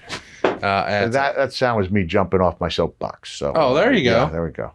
It's going to happen at Ground Zero in a Four Corners tag match, and that means you're not really getting a tag run with Stone Cold. What could have been? That could have been super fun, huh? It was super. The way I remember it was super fun. It was, when Steve was really a singles guy. Oh, of course. Right? I mean, these are going, WWE is going to mega powers, right? They're not, it's not Killer Bees or Rougeaus in that spot headlining pay-per-views. No. It's the combination of two single stars, combining forces for the greater good. And so I don't think Steve and I were ever destined for a long run. Austin's partner, Shawn, sort of disappears off TV. You're the replacement. Now Steve is injured, but you don't get a replacement partner. We're just going to take the belts off. I don't know why, but that makes me chuckle when you think about it. I don't know. The second week of Raw being moved to Friday features you beating Bulldog by DQ. Owen does a run in here, and he's going to tease hitting the tombstone on you, but the Legion of Doom make the save, and then they wouldn't dance with you, which is kind of fun. I don't think if we would have gone back and told Mick Foley when he's breaking in the business, one day you're going to be on a live WWF program as your Dude Love character, and you're going to try to convince the Road Warriors to do some old school dancing with you. Look, one of the biggest moments of my career up until that point in late 85, early 86 was when I was setting up rings for Tommy D. And when you're setting up the ring, when you're the low man on that ladder, like you literally do it all. You set up the ring, you sell hot dogs, you help out with the merchandise, you take the jackets. And here I am taking the Road Warriors gear and I'm walking it back to the dressing room. And by the time I get to the dressing room, match is over, right? Yes. Like, it's a short, exciting as heck, I mean, I was privileged to, be on a handful of shows with the Road Warriors. But if you would have told me as that young man, an 85, 86 kid, 11 years from now, that character you invented last year, as your alter ego, you're going to be trying to get these two guys to dance with you. No, this is just like a dream. It's a dream come true. Yeah. It is. I want to talk about working with Bulldog. He was one of the guys you worked with very early in your WWF career as an enhancement talent, and you were worse for wear on the other side. And now you're kind of one of the top guys in the promotion, and he's still the British Bulldog, but it's kind of fun to think about, man, I was in this ring once before with him, and things were a little different. And Davey was such a good guy. Yeah. Such a good guy. I mean, I really praised the book about Dynamite and Davey. And it does go into some of Davey's, his personal difficulties. At that time, he had a lawsuit hanging over his head. Right. Stemming from an incident where he was just protecting his wife. By all accounts, the guy that ended up being injured, not by all accounts, but by the accounts I believe, he was way out of line. Davey was standing up like most people would do for his wife. Yes. Didn't intend to hurt this guy. The guy fell off a stoop backwards and ended up being injured. And Davey's looking at his whole career in jeopardy. Certainly everything he's ever saved and, his way of life. And it had an effect on him. I remember Owen and I talking about it, like it's taken something out of him. But work would be that release. A lot of fun working with Davey. It was great to be with one of the guys I had the second match of my career with, and then being in there and accepted and as being a colleague and I guess an equal at that point. Yeah, it was pretty cool. somehow, some way, the last show you're on before the big pay-per-view is an independent show in Danville, Virginia, where you defeat the Honky Tonk Man. I do. Which I bet he took one bump in. How in the world do you have it in your contract where you're... Vince he decided to let guys do a few independents. The craziest thing, and I know we'll probably cover this match at length, is before I do my big match in Milwaukee with Austin, where as evil dude, corporate dude, I'm in Ohio working with Brian Knobs as babyface Dude Love before heading to Milwaukee. Anyone, you route, trying to think of which town that would have been in Ohio, Cleveland, Dayton. Ohio's a great wrestling state. And then you map quest that in Milwaukee. It's about 600 miles, I'd say. So I've got to do the drive through the night in order to get to Milwaukee to take on a cardio machine like Austin. And all the while I'm thinking to myself, what was I thinking? Yes. What was I thinking? So likewise, I don't know what I was doing in Danville, Virginia against the Honky Tonk Man. But I believe I was suplexing Honky out of his shoes somewhere on a roadside in Danville. The Honky Tonk Man's boots are there. A lot of Germans. Brother, and he tried to say, "You're not going." I was like, "You're going, brother." It's funny that the internet at times, the modern era, people don't really appreciate or respect how over Honky Tonk Man was in the ladies, man. He had white hot heat. Look, Honky's still doing business. The crazy thing, I had a little mini feud with Honky Tonk Man over something I never said. I'm on a radio show on Long Island, and somebody says, "Hey, we got a guest for you," and one of the co-host says, "Oh, I hope it's not one of these washed up 80s guys like the Honky Tonk Man." Not even my comment. Right. And that I hear that I've got heat. One of those well-meaning friends goes, "Hey, did you hear what somebody said about you?" And so I ended up calling up Honky and I was like, "Hey, do we have heat, brother?" Like, not, "Are you angry? Do we have heat, brother?" He's like, "Hell, I don't know. No, I guess not." I was like, "I don't think I said that. Like, if I did, I apologize, but that doesn't sound like something I would say." No. And it wasn't something I said. But for the record, brother, up he's going. Oh, he's going. He's going. So, Ground Zero in Louisville, you and Austin are going to vacate your World Tag Team titles to Sergeant Slaughter, but the Rattlesnake returns, cuts a promo on Jim Ross, Vince McMahon, and Sergeant Slaughter, and buddy, he hits the infamous stunner on Jim Ross, an enormous pop. I mean, really, in hindsight, I know that, maybe God laughs at our plans sometimes, but if Austin doesn't have the neck injury, he doesn't go on this incredible run where he would have still gone on the incredible run. I would just say he got there. Would he have stunned Vince McMahon? Means. I know we're jumping ahead. Look, I remember thinking this guy's getting more over he was already super over. Yes. But he's getting more over every week that we don't see him because he's not allowed to ply his craft. And I remember Jim Ross, there was a segment, he loved Jim, right? Yeah. But at that time, I don't think their friendship was, what it became. And it wasn't public knowledge because it would have gotten in the way of the anti-authority figure. But I remember Jim sending him a 8x10, and then Steve, putting it on a hay bale and putting an arrow through it. "Here you go, Jim, right in the gizzard." Like, Steve, he knew what he was doing. Steve was getting over, and he was injured, but he was still on the road. Yeah. They were bringing him on the road. Like, he was privy to a couple of the all-time classic stinkers that Owen and I had, specifically designed to stink the place. To me, that's commitment to your craft. When you just, you care enough to be your very worst, which is exactly how people want to do it. And this is where I'm getting the Owen's doing the, I get, not to make light of a choking incident, yes. but at the time to have that microphone and to be able to use that and create images, and this is about the same time that Hunter and I, summer of 97, are tearing it down with some of the best / worst falls count anywhere matches that I've ever had. Yeah. The Beal toss off the top by the nose.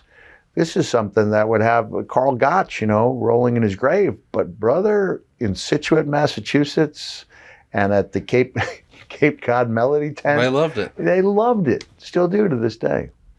And the interesting thing here of this show is we've got Shawn and Undertaker in the main event. Yeah. And Undertaker does the big dive. Nobody had ever seen that from Undertaker before. What did you think when you saw that the first time? It's amazing.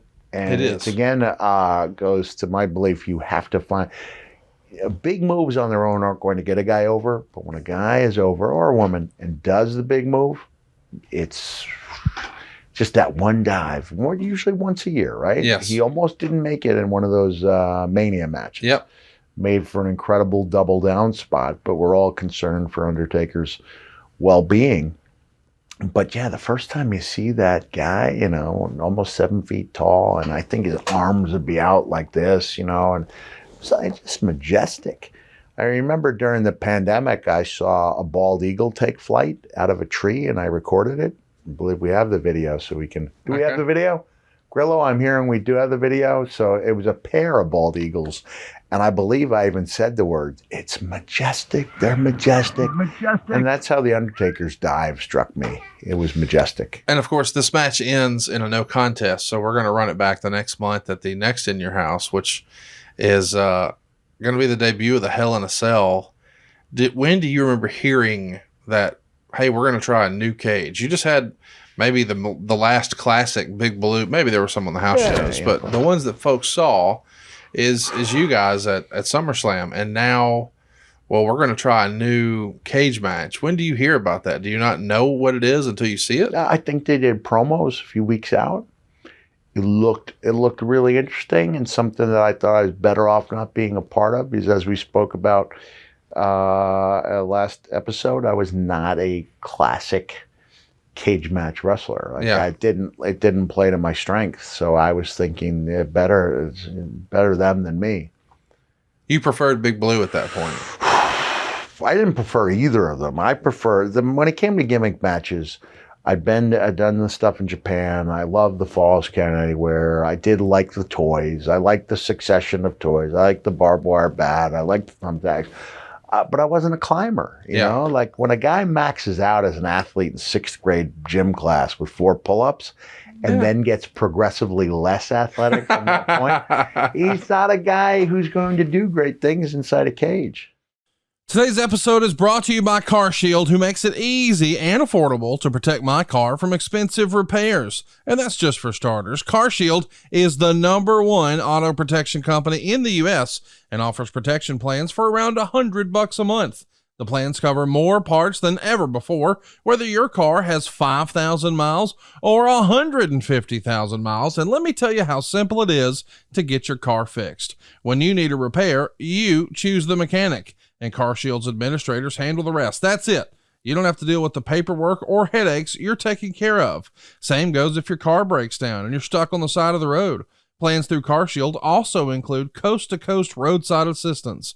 CarShield administrators are there for you with rental car options and trip reimbursement at no extra cost, too. Get coverage today, and you'll lock in your price now, and it will never go up. That means as long as you own your car, no matter how old it is, you're protected from the rising costs of parts and repairs for your vehicle.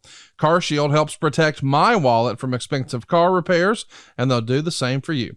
Go to carshield.com/podcast to start your plan and lock in your pricing forever. That's carshield.com/podcast. A deductible may apply.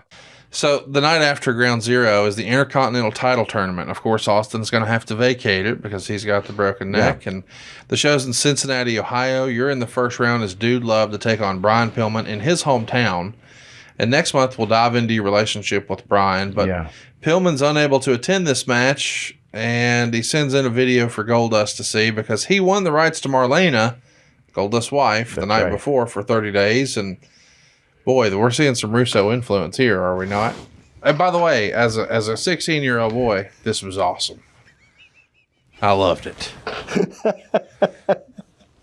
But can you imagine that these days? Mick, we're going to... the service. Colette has to go with Shawn for 30 days now. And we weren't the first people to do it, No, right? It was no. Baby Doll back in the day. Baby Doll, right? With Dusty. With Dusty and the Von Erichs getting the services of Sunshine. It's been done quite a few times. And they did it well. But in Brian's defense, he did have to wear a dress for... These are great stipulations, right? As we said, Goldust was a white-hot heel. Yeah. They were still in that discovery process. And then it turns out he was best at being Dustin Runnels, right? When he eventually went back to that. That's what he was best at. But man, that Goldust character was sensational. It really was. I still think he's got a couple of big matches left in him, too. I think so. And he's in such good shape. And he cleaned his life up. And he loves wrestling. You know, man, just like a lot of us do with all his heart. But I'd say he's in that upper tier of guys who just lived, breathed, and bled wrestling. Shout out to his wrestling school. Go look it up if you're into that. The next week, we do get that match. It ends when Goldust attacks Pillman and gives him the win by DQ. Probably the biggest match you had that week, though, wasn't for WWE. It was in Amarillo, Texas, WrestleFest. Oh, yeah. Terry Funk retires again. Last match in Amarillo. Yes, there you go. And I do not think he wrestled in Amarillo again. So I think he did. Don't say that too loudly, because Ric Flair will say that was the last match in Nashville, and I don't need that in my life. I'd like for that to be done. Okay. But this is the show where Sabu takes on Mankind. You know, when I was at the weekend for Mongo, I saw the Ric Flair's last match. You know, I've got the pretty good handwriting. I was going to take out my pen and write underneath it, "For now." Oh, I hope not. Okay.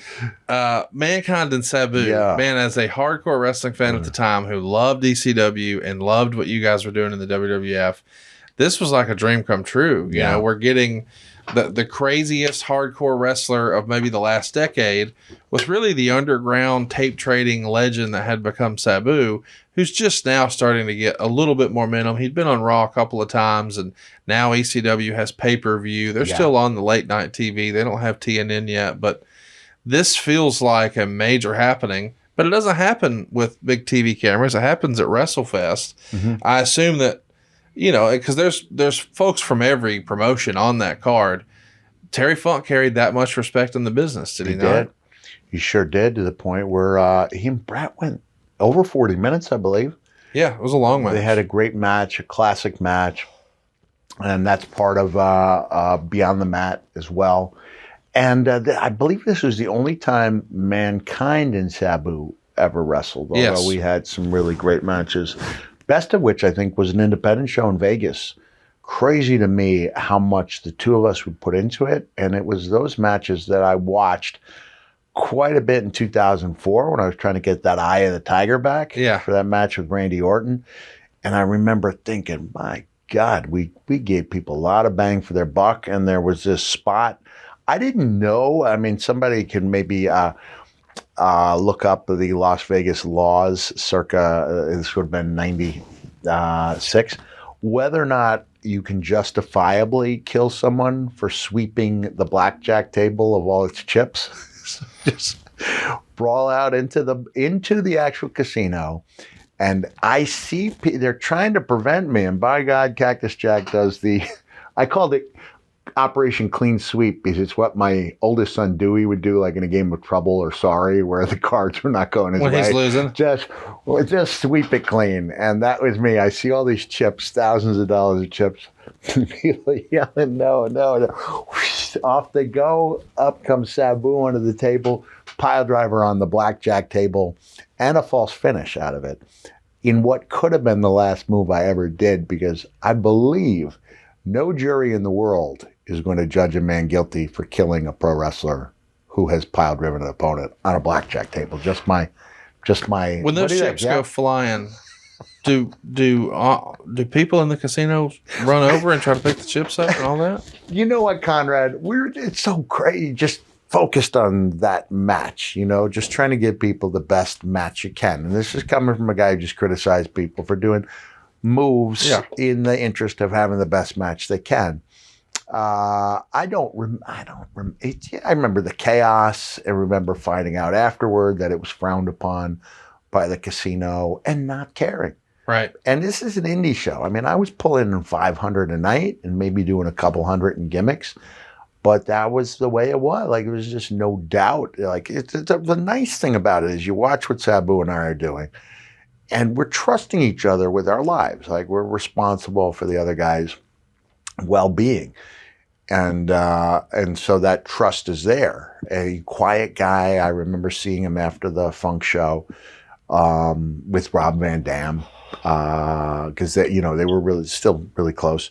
And I remember it being just a really great night, whether it was the Waffle House or something similar, late night venture, catching up with Shane Douglas after the show. I had no idea that Dennis Stamp, would go on to make history with getting ready for his next match. Getting ready for his next match. Phone, you never know what's going to ring. It's been a few years. Yeah.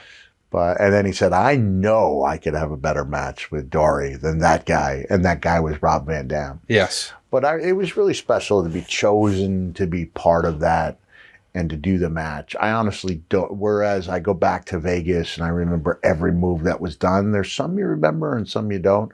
I don't recall what we did at it was a non-finish. It was a DQ. Okay. Bill Alfonso's going to interfere. He gets the claw as a result. Meltzer, not a big fan. Pans it. Match was disappointing as it was short. Finish was flat, except for a comeback sequence by Mankind. The brawling itself looked bad. That's according to Meltzer. It did, huh? Well, who cares? Well, I can't remember. I can't argue that. Now, if he were to say the Vegas match wasn't good, and there were a lot of, I remember going to Pahrump, Nevada, and tearing it down in Pahrump as well, and just trying to tear it up with Sabu everywhere I went. Maybe something was off that night. I don't know. You wrote in your book about a very memorable house show match you had with Owen Hart that you described as brutal, not because you were hurting each other, but because it was really bad. Gone was the aggression and tenacity, to be replaced instead by some of the worst-looking offense. Weak chops replaced stiff forearms. On the speaking side of things, Mankind's deranged philosophical shriekings yielded to worn-out 70s cliches. In many ways, I just ripped off Diamond Dallas Page. If not in word, then at least in spirit. And I also took a look at the World Wrestling Federation roster and saw it was filled with legitimate tough guys. The dude I decided needed to be the antithesis of tough. Darn right. He had the market cornered on Goofy and took full advantage. He did. And you would write in your book, and everything the dude took apart, that dude took part in, from his so good it was bad entrance video to developing the worst finish in the history of the business. The dude embodied nerdiness and nincompoopery. Yeah. And the fans loved it. By the way, I don't think I've ever read a book with nincompoopery except yours. I don't know that it's been printed. You have to be pretty secure in your manhood to use a word like nincompoopery. Yes.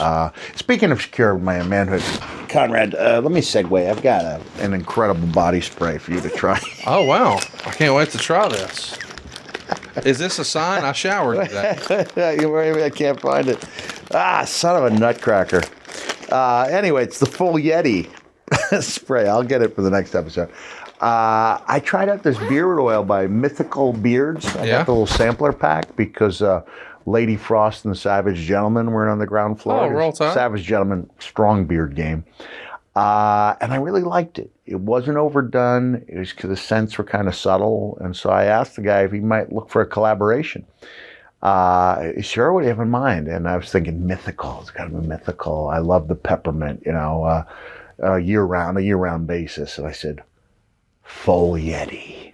Not only is it part Foley, part Yeti, but when it's on the label, because of the use of the Y and the E, it looks like Foley. Foley Yeti. And I really like it. I mean, I was hands-on. He kept sending me samples. I'd say it needs to be a little stronger. And I'm just saying I like the subtlety, but in this sense, I like it to be brisk, because I had a good peppermint beard balm, and you find out the hard way, not to mention the word bomb when you're being checked by the TSA. Yes, yeah, don't say it's that. bomb. Yeah. And by the time you try to explain there's an L in there, you're already being taken in for questioning. Found that out the hard way. So you can bring the oil in your bag, but don't bring the BALM just in case, because I'm going to give you a little, and yeah, you could use it. It's also good for the skin. I'm going to go off on a tangent here and say, just as I did before I got here, I put a photo of myself from our last week of taping and said, not bad for 57. Not bad for 57, right? Yeah. Considering what I've been through. And part of that is because the beard oil has got such great quality ingredients that even though I don't have the big beard anymore, we give it a little here, a little there. It's really good stuff. And so if people want to check it out, go to mythicalbeards.com, mythical with a Y. And, the thing I kept saying, got to be stronger. Got to be stronger. And then finally I said, here's the deal. I want it to feel like you're getting hit in the face with a peppermint patty. So he loads it up with so much peppermint, just thinking, I go, okay, now you've overdone it. And instead I go, nailed it. That's the one. And I really enjoy it. And yeah, you haven't heard me pitch anything really, or very little considering. And I'm proud of the fact that even when I was general manager, I rarely even brought up the Holy Foley show. Rarely brought that up when I had the avenue to do it, because I wanted to do that job the best I could. Yeah. Similarly, I think we all strive to make this program as good as it can be. Yes. I want to thank everybody who makes the time for this on their weekly schedule, because there's a lot of other good podcasts out there. And I don't mean to go off on tangents about my beard. Oh, no, we're glad you did. I was wondering if Ron Reese was involved, since you said Yeti. He's over in Atlanta. He's not too far. We could get a collab. Maybe we need toilet paper that's peppermint scented. Was he, there was a Yeti and a mummy, or was he the Yeti mummy? His name was the Yeti. Yeah, I know. But he came dressed out in toilet paper because he stunk the joint out. That was weak. He actually offered to be Ric Flair's opponent in his last match. He said, I think it would be fitting. And I said, okay, I'm listening. And he goes, well, it's the world's greatest wrestler versus the world's worst wrestler. And then did you bring up your interviewing Dude Love next week? I did not. Bad by design. Okay, yes, that's excellent. Yeah. But hey, I'm thinking maybe in time for Christmas, a little stocking stuffer, peppermint toilet paper, Mick Foley and the Yeti getting together. It could happen. Peppermint scented toilet paper. Imagine if it was like, it would be like a mint for your derriere. Like an Altoid for your back 40. So we would have a hot 40. Tag for your wiener and an Altoid and a cool breeze in your nether regions. What are we doing? We're getting paid for this. Can you believe this? This is what we do. You're talking about the silliness here that you just referenced earlier. First, it was the advent of the microphone cell spot. I was on the house mic, shucking and jiving with the Capital City fans when the devious Hart jumped me from behind with absolutely no provocation. With microphone in hand, I strayed from the standard wrestling protocol of macho grunts and groans and replaced them with the cries of terror and pleas of mercy. Oh, God, no, please. Oh, it hurts. Oh, the pain. The pain. Please stop. Oh, God, you're killing me. The dude was really wimping out, but Owen made the mistake of turning his back and addressing the fans, or love children, as I like to call them. And when he turned around, dude had somehow found the will to continue. He went at Owen, and as Owen went, oh, into the microphone, the dude then wrapped the microphone around his adversary's trachea and reared back on the deadly reins. And all of a sudden, I heard a voice over the public address system. It was Owen at his hokiest. Breathe. I had to cover my face from laughing. That's like the perfect Owen story, is it not? It's a great, I loved working with Owen. And I think what made that show even more special is that I had the family with me. Summer of Love, 97. May have even been the same trip. I can't remember. But I had them with me quite a bit. And we'd gone to Pennsylvania Dutch country, and Noelle had this little pink bonnet on. And she came into the ring and danced with the dude. And she got in the ring, and she was 96, so she wasn't even 3 years old, 2.5 years old. And she gets that look, which I call the Cindy Brady quiz show look. For anyone who watched Cindy on the quiz show, the red light went on and Cindy forgot everything. And I just said, just do what Daddy does. Can you do that? She just looked at me and I went. And she went. Basically, that was the dance. I don't know if she did the knock-knee love dance. But here's this moment where my wife and I remember this in our entire lives. During a match that by some standards and by my own standard was just awful, but by design. But people were happy. If they wanted, trust me, I was there for the adventure. If they wanted the good matches, we had Mankind to provide that. Yes. And within 6 weeks, we had Cactus Jack. Dude was a really welcome diversion, and the Summer of Love was a beautiful thing. And I realized it was over when I was asked to put in 28 minutes in Kuwait with Jim Neidhart. Yes. And by the third or fourth time I was on the second turnbuckle dance, and I'm thinking to myself, this has run its course. Yes. And it had, up until it came back as Corporate Dude, which was a thing of beauty, deal. Which we'll tackle on another day. So this same match where you got Noel dancing with you at the end of the night, and you're doing the microphone spot. The fans were also treated to sweet shin music, which you alluded to earlier. Yeah. Between that and the love handle, are those the two greatest names in the history of finishers? They're good. They're up there.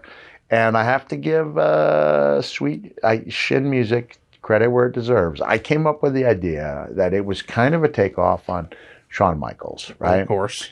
I said, Vince, what if it was a horrible kick? And I talked about a kick to the stomach for a finish. And Vince just goes, sweet shin music. And that was all she wrote. You knew. Yeah. Right then. Love Handle was mine, though. You travel to Birmingham, England. You're going to take on Hunter Hearst Helmsley, the opening match of the one-night-only pay-per-view. You're as the dude here, and you take the loss with the pedigree, a little help from China as a distraction. But the show is most known for Davey Boy Smith and the main event, much as he had been 5 years prior with Bret Hart for the Intercontinental title. Now it's for the European title, and his opponent is Shawn Michaels. And as the story goes, he had dedicated the match to a family member who was suffering with cancer, and it felt like this is going to be another feel-good moment, just like Wembley, and instead they go the other way, lean into the heat. Shawn leaves with the European title. A lot of criticism on the company's decision and quote-unquote heat on Shawn for that. You were there. What did you think? Was that the right kind of heat, or was it not necessary? We should have sent him home happy. Send him home happy. I think so, too. That's one of the... Triple H regime is probably not going to go out of its way to beat people in their hometown as a matter of statement. Probably days of guys. You think Drew McIntyre agrees with that today? The world title, that's a different deal. So you would have kept it on It's a different... Roman? I think you have to keep it on Roman for the payoff. I think the payoff, if they don't get to Rock Roman, you could look back and go, God, what would it have hurt to have that title on Drew? But you go to the UK all the time for tours and stuff. And to this day, people talk about SummerSlam 92. And it's their WrestleMania 3 or 17. Man, all right. Sounds like I'm conflicting my own statements. World titles. The WWE title is the WWE title. I agree. The European title was what Davey was making it. It's designed for him. Look, Shawn. I've said it before. Shawn, to me, is the greatest wrestler of the modern era. Yes. Modern era, to me, is defined by monthly pay-per-views. Right. Before that, to me, it's still Terry Funk, greatest of all time. Rick is certainly in that mix, top 3 to 5 guys. Shawn, best wrestler of the modern era. But Shawn kind of treated the European title with disrespect by calling it the prestigious European title while saying, I'm a writer, right? 2-time New York Times, #1 best-selling author. I think I know sarcasm when I hear it. Yes. And Shawn was almost mocking. Well, he dropped the belt later that year in a mockery of a match to Hunter. It didn't matter. He didn't. And that's a case where, especially with Davey dedicating that's the unbelievable. match, oh man, you got to have your ducks in a row.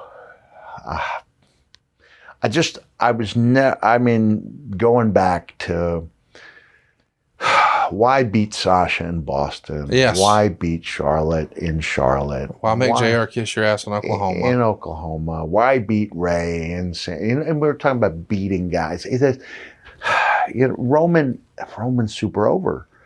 It doesn't hurt Drew. You'd be trading in the momentary high for long-term planning, in my opinion. Then why book it? I mean, my argument would be, like, realistically, because I've been over to the UK a few times with Bruce and JR, and man, every show, the first question is about SummerSlam 92. People just love that show, and it was because their guy won. Yeah. Nobody talks about One Night Only.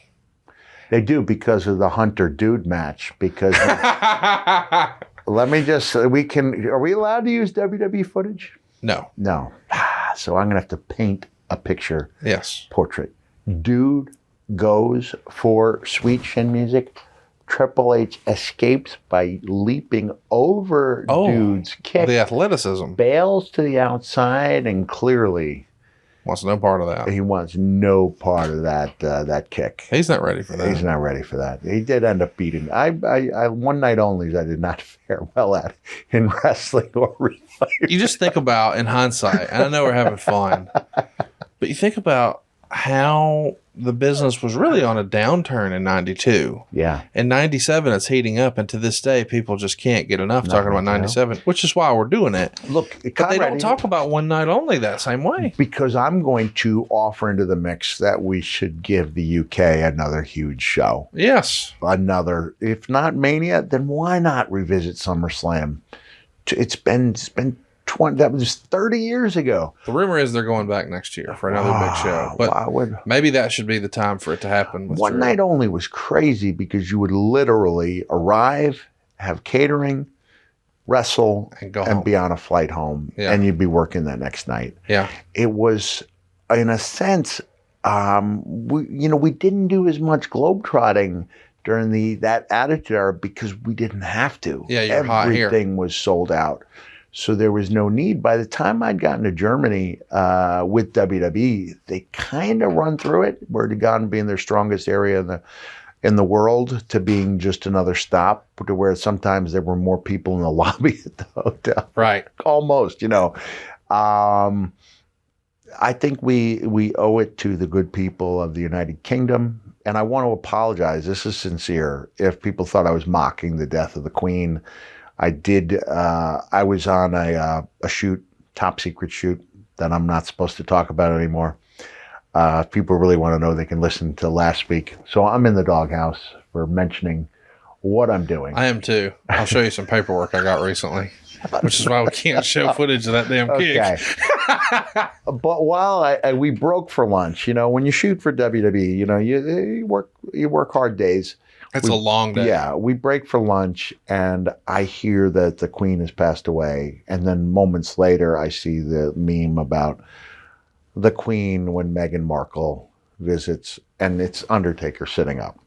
And I think death is something that we have to find humor in, which is why I think a lot of young men were like me, where somebody passes away, you're scared, you meet up with your friends, and you end up laughing before you go in. It's just a way to deal with it. And so I'm a guy who I watched all 4 seasons of The Crown, the documentaries. I do respect the House of Windsor, and if I offended anybody in the UK over the death of the Queen, I am sorry. It's like not a conditional. I'm sorry that I posted that. Not if I offended anybody, because I did offend people. And a lot of people did find the humor in it, but maybe it wasn't my place to be looking for the humor in it. But I love our UK fans. You know how loyal they are, like year in and year out. The Mr. the Sacco super sale. It's the UK regularly orders more than even fans over here do. And no doubt we're one of the top podcasts in the UK, right? Yes, We've got to be. absolutely. So we appreciate you guys. We love you guys. And if it was my call, which it's not, I would say we need another major show over there, like a SummerSlam. Hypothetically, since we talked about the importance of the WWE title, do you think if Rock and Roman really do hook up at WrestleMania, that match needs the world title on the line? Yes. Okay. For it to be the biggest match possible. I could argue night 1, have the title on the line, somebody else. Night 2, Rock and Roman. They close it. I'm trying to think back to the Ali Frazier classics, whether the title was on the line because Foreman had knocked out Joe Frazier. This is before Ali got it back from Foreman. I don't know if the title was on the line for their second fight or the third fight in the middle. And it didn't matter because the rivalry was so big. Yes. But in this case, I think you need to go with the best main event you can possibly get. And Roman's had it for so long that, in my opinion, having it another, at this point, 6 months. So I mean, Rock's not going to work a full-time schedule, though. So Right. they're not going to. To me, it makes sense that Roman would go over, and somebody should beat him. Now, if it's not going to be Drew, I jump to I make a logical leap to say it's got to be. I would love that. Dude, Are you doing Dude Loves Last Match? You see, I'm getting in shape. Can we get dudeloveslastmatch.com? I got an idea. I have to defend the title. You have to. It's required. The last time I post the WWE title around my waist was when I went into Mr. McMahon's office in 2003. This is when I had the juice to have an idea and be pitching it the next day. I was one of 2 or 3 people who didn't live in either Florida or Texas, right? Like, it's just me and Taz up there. Right. And then other than the WWE employees, like, we're the 2 Long Island guys. So I'm a drive away. And I said, okay, what do you got for me, pal? I said, I haven't wrestled in 4 years. I go out in the Royal Rumble, I win it. Because I haven't been on Raw or SmackDown, I challenge both those champions to a 3-way match. I win that, making me the undisputed WWE champion. He looks at me and goes, I have no interest in doing that whatsoever. And I said, okay, I got an idea for me and Randy Orton. And that went on to be, which not only did it go on to be one of the best programs of my career, but it gives you an illustration why you should have a plan B in wrestling and in life. Wait, you didn't pitch the first one to get the second one accepted? No, I pitched the first one because I wanted to be the WWE champion. I get that.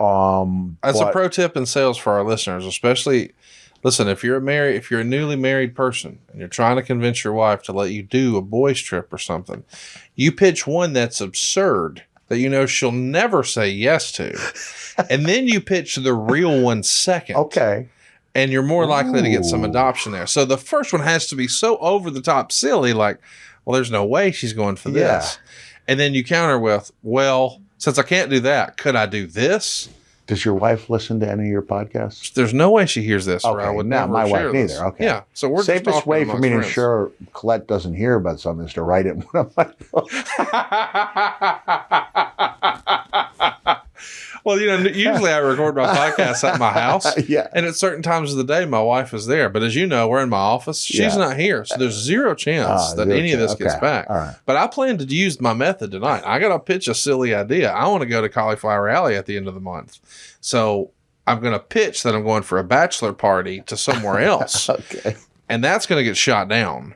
So then when I say I want to go to Vegas to pay respect to older wrestlers, that's no problem. Have fun. So on one of, I don't know if we have a taker for the, not an undertaker, but meaning a customer because I did my cameos before I left. I don't know if we have a new one. But next week, I will promise you, 2 weeks from now, all right, I will promise you that I will find a suitable person so that dude's marriage tip is to, Daddy, honor her, cherish her, worship her, so that at the 5-year mark, you can get down on your knees and say, I have honored you, I have worshiped you. May I please have a hall pass. And then either Cactus or I will come in and shoot down the idea, be shocked at the idea that dude is suggesting the only reason you would pay honor and tribute and worship a woman is so at the 5-year mark you can ask for a hall pass. I mean, you sold me. Coming up on that. I'm gonna try that. NMLS number 65084, equal housing lender. Woo! The 5-star reviews are in and it's confirmed. SaveWithConrad.com can save you thousands. Jimmy E writes that we saved his family more than $1,000 a month. James S says we saved his family more than $1,200 a month. But how much can you save? It's free to find out right now at SaveWithConrad.com. But if you've got a second mortgage, if you've got credit card debt, or even worse, if you're in a 30-year loan, it's not a matter of if we can save you money, but a matter of how much at SaveWithConrad.com. Woo Wings, a virtual restaurant concept from the man himself, the nature boy Ric Flair. Enjoy the legendary flavors and world championship wings by ordering with your Uber Eats or Postmates app.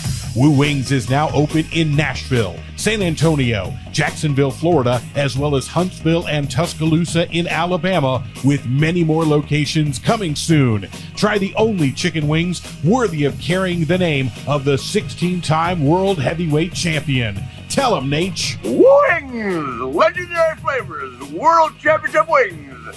Woo! Woo Wings! Yeah! Woo woo! Here we go now. Let's talk about why we're really here. We're going to end the summer of love, and we're going to get into something that I was so excited as a fan to see. You wrote this in your book. I picked up the ringing phone on an early September morning in 1997. We had moved 3 weeks earlier to the Florida Panhandle, but our house was not yet quite ready to move into, and as a result, boxes were strewn everywhere in our small apartment. "Hello?" I sleepily answered. The voice on the other end was anything but sleepy due to the fact that the man it belonged to had probably downed half a dozen cups of coffee in the first 2 hours of the workday. "Mick, this is Vince, and I want to run something by you for this Monday. We would like for you to be Cactus Jack at Madison Square Garden." A big smile broke out over my face. "Are you sure?" I asked, with my mind going back to those annual 30-second calls with JJF and Dylan. Vince was right there to answer my question. "Mick, this is going to be huge. I've got to admit, pal, I never thought I'd see Cactus Jack in the World Wrestling Federation." "Neither did I, Vince. Neither did I." So, chat me up. How shocked were you to hear, wait a minute, what? It's funny because there were clearly 2 different phone calls in that little apartment before we moved into the house in Florida. The house I gave up because you never heard me refer to a fan as a mark, right? Right. Because if I'm going to refer to fans as marks, then I would have to refer to myself as one for moving from Florida to Long Island and buying a house because I thought I was really the WWF commissioner. Like, I moved because my duties as commissioner had me flying so often, and I was being utilized at the site-based entertainment complex, which is a fancy name for the restaurant. And so I would have to leave the Panhandle at like 5 p.m. the night before and get home late. I'd be gone 36 hours for a trip that took 6 once I moved to the island. Drive there, do the thing, boom, back. 4 to 6 hours. But I remember being there, and the first call was, "Hey, pal, how'd you like to be Dude Love?" And that was the first time. And I went, one time, we went from now on. And now as we've explored, that didn't take, and I'm glad it didn't take, because the Summer of Love was done by November of 97, especially when they see Cactus come back. Yes. But the Cactus Jack thing, I was nervous about it because in my head, as much pride as I took in being Mankind and as much goofy pride as I took in making Dude Love as different as possible, Cactus Jack would go on to, become this mythical being in large part because of the way Triple H sold for him. And I've acknowledged that even before he got back to running the company. So that's props where it deserves. But I was a little nervous about how he'd be received. Right. I believed that I had that Cactus Jack character had what it took to be successful anywhere. but now it had been a long time. Other than it had been a long time. I'd been Cactus Jack in Japan, one day in '96, one day in '97. I've been Cactus as in Japan before I joined WWE. Right. But I didn't know how it would be received, so I was concerned. From your book, I arrived in Stamford, Connecticut on Sunday evening and had dinner at the home of Joey Styles, the ECW play-by-play man. We reminisced about the old days and he even asked me if I thought Cactus Jack would ever have a shot in the WWF. I don't know, Joey. I lied right through my missing teeth, but I doubt it. I hated to lie to a friend, but I wanted the whole Cactus Jack return to be a mystery. When I returned to my hotel, I slept restlessly for a few hours before being awakened from my short ride to the Titan TV studios. Chris Chambers was there to guide me through 8 hours of special effects, technical innovations, and if you don't mind my saying so, tour de force performances on the part of Dude Love, Mankind, and in a cameo, Cactus Jack, that resulted in all three characters appearing on the Titantron at once. The creative lead-in really set the stage for the return of the hardcore legend. I was nervous as hell while the piece played because I honestly didn't know what kind of reaction Cactus Jack would get in New York City. It had been 1.5 years since Cactus had existed, and 3 since he'd been on national TV. Wrestling fans have notoriously short memories, and I wondered if the MSG fans would have even seen my WCW exploits. So we've talked about a lot of this show already about, your history with Cactus Jack, but it is interesting to think that you're still not sure how it would be received. But even if it was just, if you weren't really an old school WCW fan, just the idea that it's a new character for you, because we didn't know what Dude Love was, but we had fun with it. And so now here's another one. You had to feel a little bit of relief that all of this anxiety about, will they recognize it? But then the hard work you went into with Chris Chambers that you've detailed in an earlier episode paid off. Take us through that night when you hear the reaction.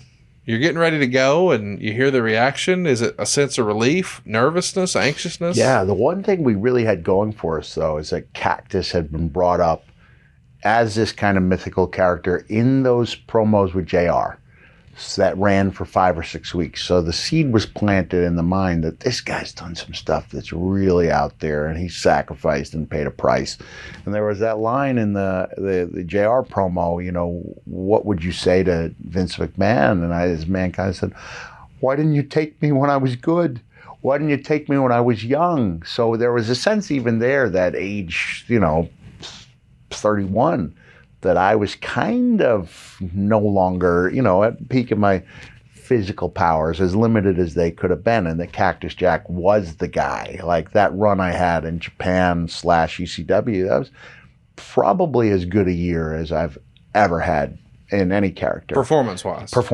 From an idea. So you really believe that when you said it? Yeah. Like just to go on a weekly basis. And look, there was a photo that may or may not appeared with me and Cody Rhodes that's no longer visible, but Cody and I talked about the fact that he did what I had set out to do, which is become a bigger star without the machine. Yes. And my case was WCW machine. Both of us believe we think we are able to accomplish more than what the company is seeing in us, and we're going to go out there and prove it. There's something great about going out there and watching somebody prove their worth, whether it's Cactus in 94, 95, or whether it's Cody a few years ago, whether it's Drew McIntyre when he basically seemed to have become another person altogether. Yes. Within 6 weeks' time, it's like, this is the guy from 3MB, like different human being. And there's something really admirable about that. And so I wondered if I could be that guy. But the stuff with Chambers, it was, like I said, 8 hours. And this is where it's interesting. And I think there's a lesson to be learned here, because I did go from July to copy, basically generically copying Boogie Woogie Man and Billy Graham, to really coming into my own, to where Dude was really comfortable in his own skin there, and it's, up high, down low, my main mandible, Mankind. Like, he was really on the money, and you've got to do these takes over and over. And so Chris, I said I wanted the high five, and Chris said, the characters can't make contact. on a green screen? Can we do it off screen? Yes, we can. So if you go to that high five, which I guess we can't anymore. Yeah. It does. There's no visual contact, and it down low. Ow! You're too slow. And again, the build is there for a character that we've come to believe is viable in large part because dude stunk up the place on so many occasions, and he's like, it took your belief in yourself to not try to be Steve Austin light, because that's what I had going for me, especially when Steve run went perpetually, it was a short run in the long term of things, but I mean, when he came back, he was the guy for what, 3 years, and you still had people trying to be like him. I'm going to be badass. I'm going to take everybody was like a quasi heel. Yes. Every baby face was rude and, revolutionary. There were no nice guys on the roster. So I was able to do that as Mankind, but also as dude, where you act when you say, hey, daddy, that's not exactly my bag. When you're a pacifist on a wrestling show, you have to have some confidence in your ability to pull that off, But that's what created the need for Cactus. All you guys couldn't Mankind have taken care of that, But that was where Mankind, with no prompting, where he goes, I know somebody whose bag it indeed is. And dude goes, Daddy, are you thinking what I think you think? I think you're thinking. And dude goes, and Mankind was like, I think I am thinking what I think you think I'm thinking, dude. And that's gone on to be one of my things on Cameo now. Yes. Although dude only said it once. I think I am thinking what I think you're thinking. Somebody spanked me. I thought he was dead. And then here comes Cactus. Just Helmsley, this is the worst, whatever. It was just 20 seconds and boom, come out with that incredible response. And as I'm walking down the stage, music and everything. Yeah. And it's generic music. Yes. Because I later saw a dwarf making love to it in a porn movie where, so it was taken from it's the archives, it's public. What was the name of the movie? Do you recall? I don't recall. I just recall that a promoter in Pittsburgh summoned me in and then I see a dwarf making love, and I am not against dwarfs making. I'm for it. I'm all for it, but here comes that Cactus Jack guitar music, and I was like, wow, I'll be darned. Is that how Swoggle broke in? Just asking for a friend. What's that? I don't believe it was. Yeah. I don't believe it was Swoggle. Sorry. About to go a wrong way. Yes. Off on another tangent. But yeah, as I'm walking out there, all I can think of is, and I know Hunter's coming. I see Hunter coming up, and I've got the garbage can. But even as I've got it overhead, it wasn't the shot it should have been. I should have really planted him with that thing. It's kind of my working. You took care of him. Took care of him. But I'm thinking to myself, I knew it, Vince. I knew it all along. But that build and the Hunter's sell for the revelation of that, the reveal of that character, it's just really priceless, to where he was the guy who kind of set the standard as far as, I'm going to sell for this guy like he's a different guy and the toughest of the three of them. And it really played out well. And I'll go out and I'll argue again, although I'm being overly defensive. There's no way that moment means as much if Dude Love went out and kicked ass. And I said it took names. You wrote, my doubts, let me fast forward here. The response of the crowd was shocking in its sheer volume. I had been hoping for a nice reaction, but this had surpassed everything I could have ever hoped for. Mm-hmm. When I emerged through the curtain, it was the loudest reaction I'd ever been a part of. My ECW send-off was more emotional and more heartfelt, but this audience was almost 20 times larger, and for that one evening, they were mine, all mine. And man, what a cool moment as a fan it was. I was watching in my living room, my bedroom or whatever, just excited that, oh my God, this is Cactus Jack on Monday Night Raw in Madison Square Garden. And that had to feel like the ultimate validation for you as the guy who called JJF and Dylan so many times. Yeah. And now Madison Square Garden, the place where you hitchhiked to go see all this happen. And we talked about how special it was to come off the cage in New Jersey at SummerSlam. Not quite Madison Square Garden, but this was the building. Yeah. And now here's your character getting this reaction.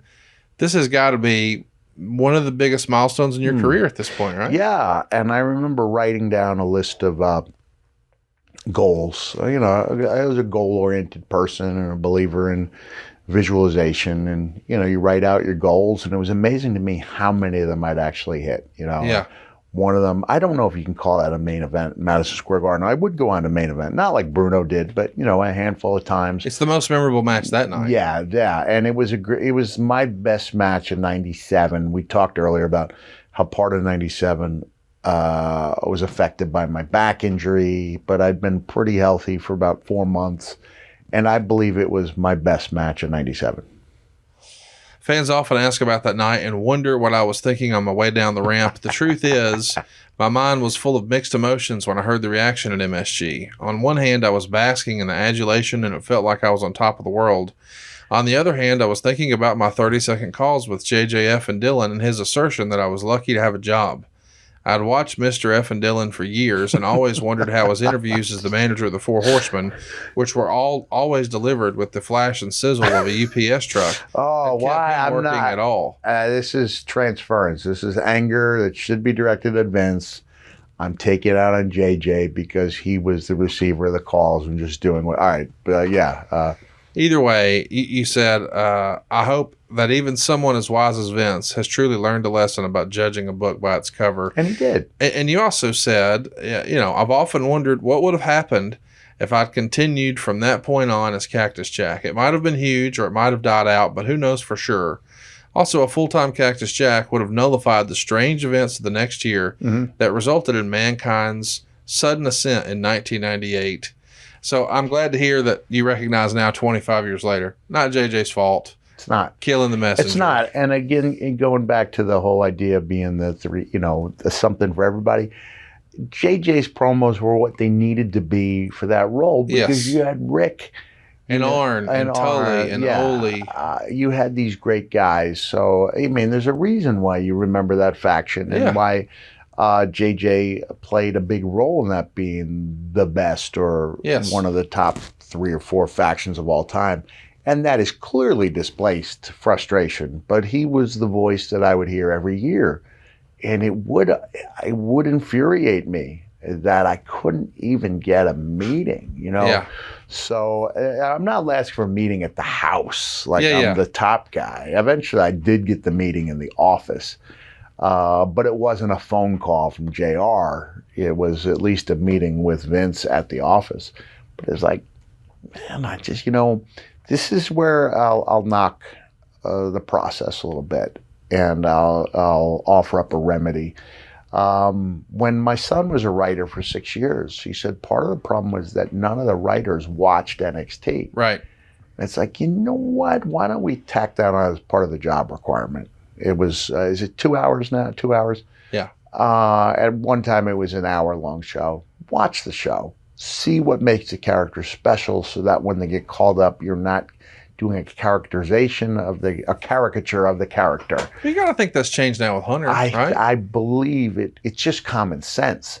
And it should, and I know it was Vince's process and it worked for him, but your entire fate shouldn't lie in that 13-inch monitor to the exclusion of everything you've ever done in your career. Like, there should be something to be said for everything you've achieved.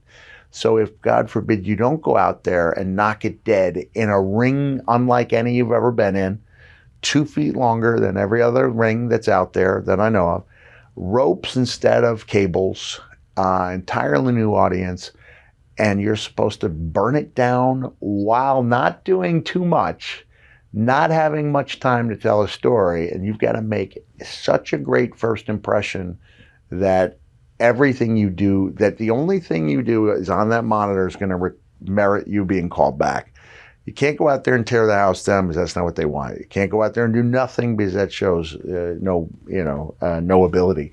It's a really difficult situation to be in, and I've seen many a talented person be cast off after One match. Yeah. So I think that needs to change. I'm glad that I was really lucky that I had guys who, like Cornette, like JR, Undertaker wanting to do business, guys like Kevin Nash, even as they were leaving, saying, hey, the guy's money. But that's an awful lot of pressure to put on guys to have that defining match on a 13-inch monitor in your first time with the company.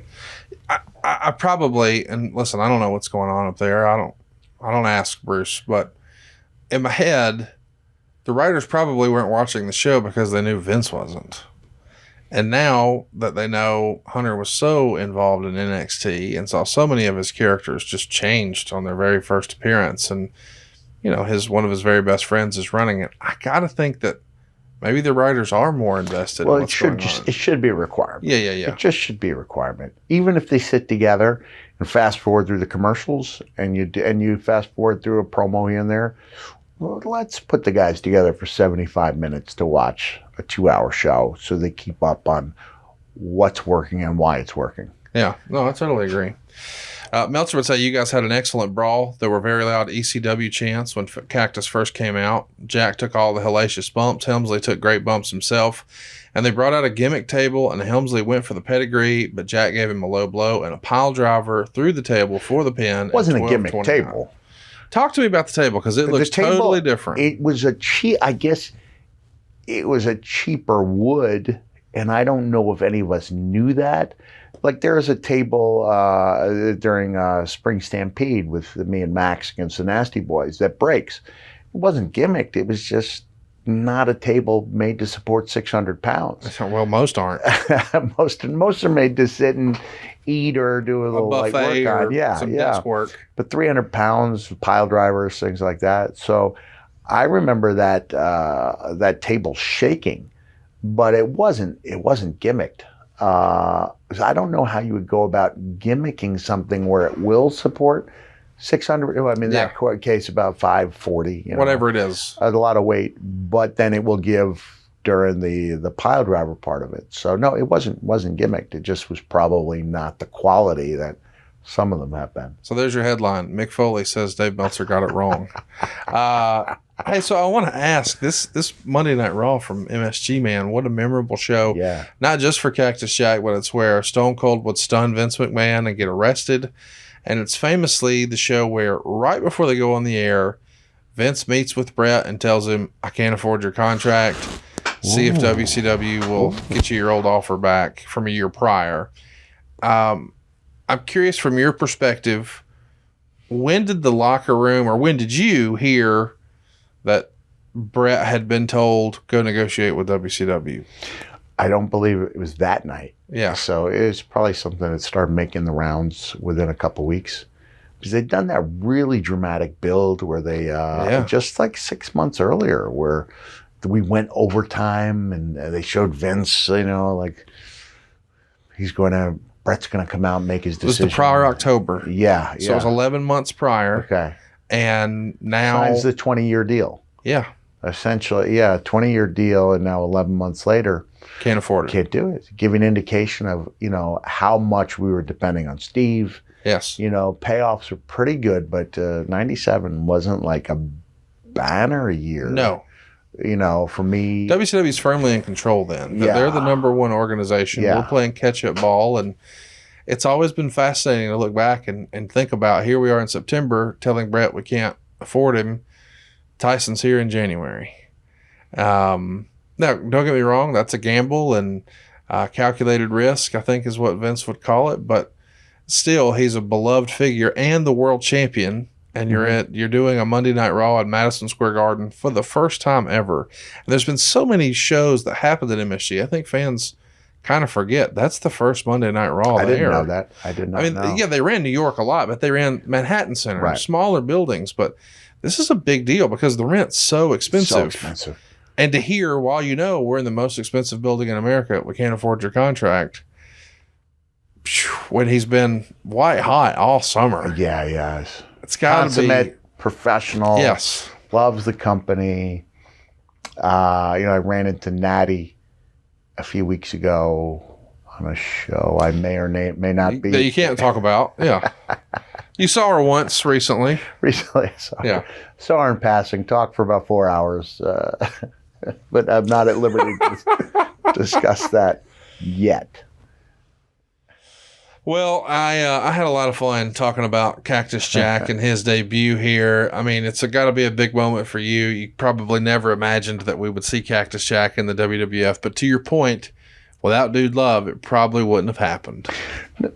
And without Dude Love, sucking by design, which is the ongoing theme. Is there's a time and a place for everyone, and I won't reiterate, but not every match has to be a great match to move a character forward. Well, every cameo has to be a great cameo, and we're at that part of the show where we would normally do a cameo, but we don't have one to do, so we need your help, guys. Tell them what to do to Mick. Tell them what to do, Mick. Just if you want to have it performed on air, make a request. In this case, I just stopped off quickly, posted something about 30 minutes before I got here. I don't know. Let me see. Let me check the Foley phone. Perhaps there is a candidate out there. Come on. But I love doing these things, and I think it shows. Once I got to tell you, Conrad, once we get into December, if I don't get flooded, I'm going to be upset. So just giving you guys 3 months notice, 10 weeks notice that I am expecting some results. Are we going to get some Santa appearances maybe? I can't make Santa happen. I don't have the beard anymore. I have got a theatrical beard, but that's a whole process. And it sounds really strange.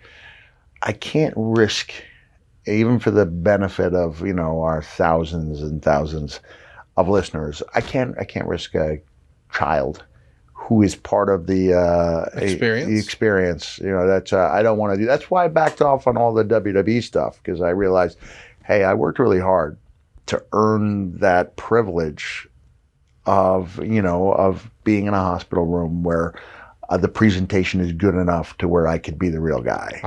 When you get that was the real Santa, that's like an old grizzled veteran saying, "You're a hell of a worker, kid." Yes. And I did not want to give that up in order to be the TV guy. I got my priorities straight, and so I don't really mix them, but I will. But hey, Mankind singing "Jolly Old St. Nicholas," I swear to you, he's so earnest in his delivery, it made my wife cry on Christmas Eve. Oh, wow. I delivered one, and she goes, "That's really beautiful, Mick." Not the voice, but the sincerity of Dude. And that's a public access song because it's so old that I can, use the music legally. But I love doing it, and I think it shows. And let's see if we have. It's going to be a big blow against Foley if we don't have a candidate here.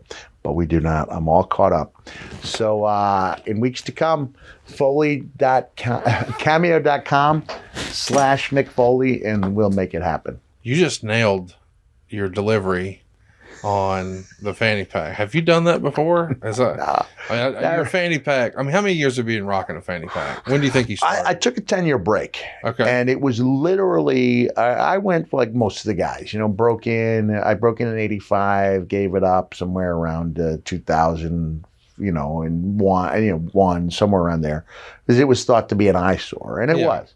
And it wasn't until I was watching the WWE Network, and they had a list of top 10 tag teams, and The Rock and I somehow came in at number 5, despite only teaming up for 6 weeks. Yeah.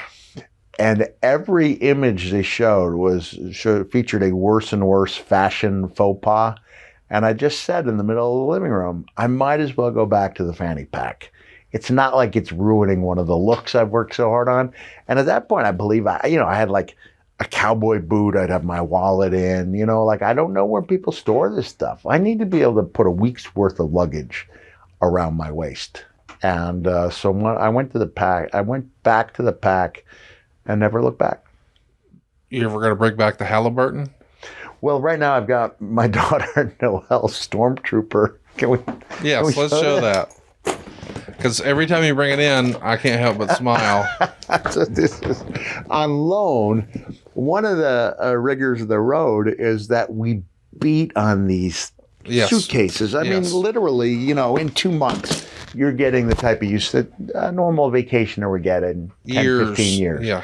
And the telescoping handle tends to become a thing of history. So you're either in the airport and that thing doesn't go down, or it just breaks in half. And now you've got to carry that bag until you get to the next store. Yeah. So I don't invest too much. Maybe I would have been wiser getting a Halliburton just from the get-go. But, they take a beating. They really do. And so I'm glad my daughter was there.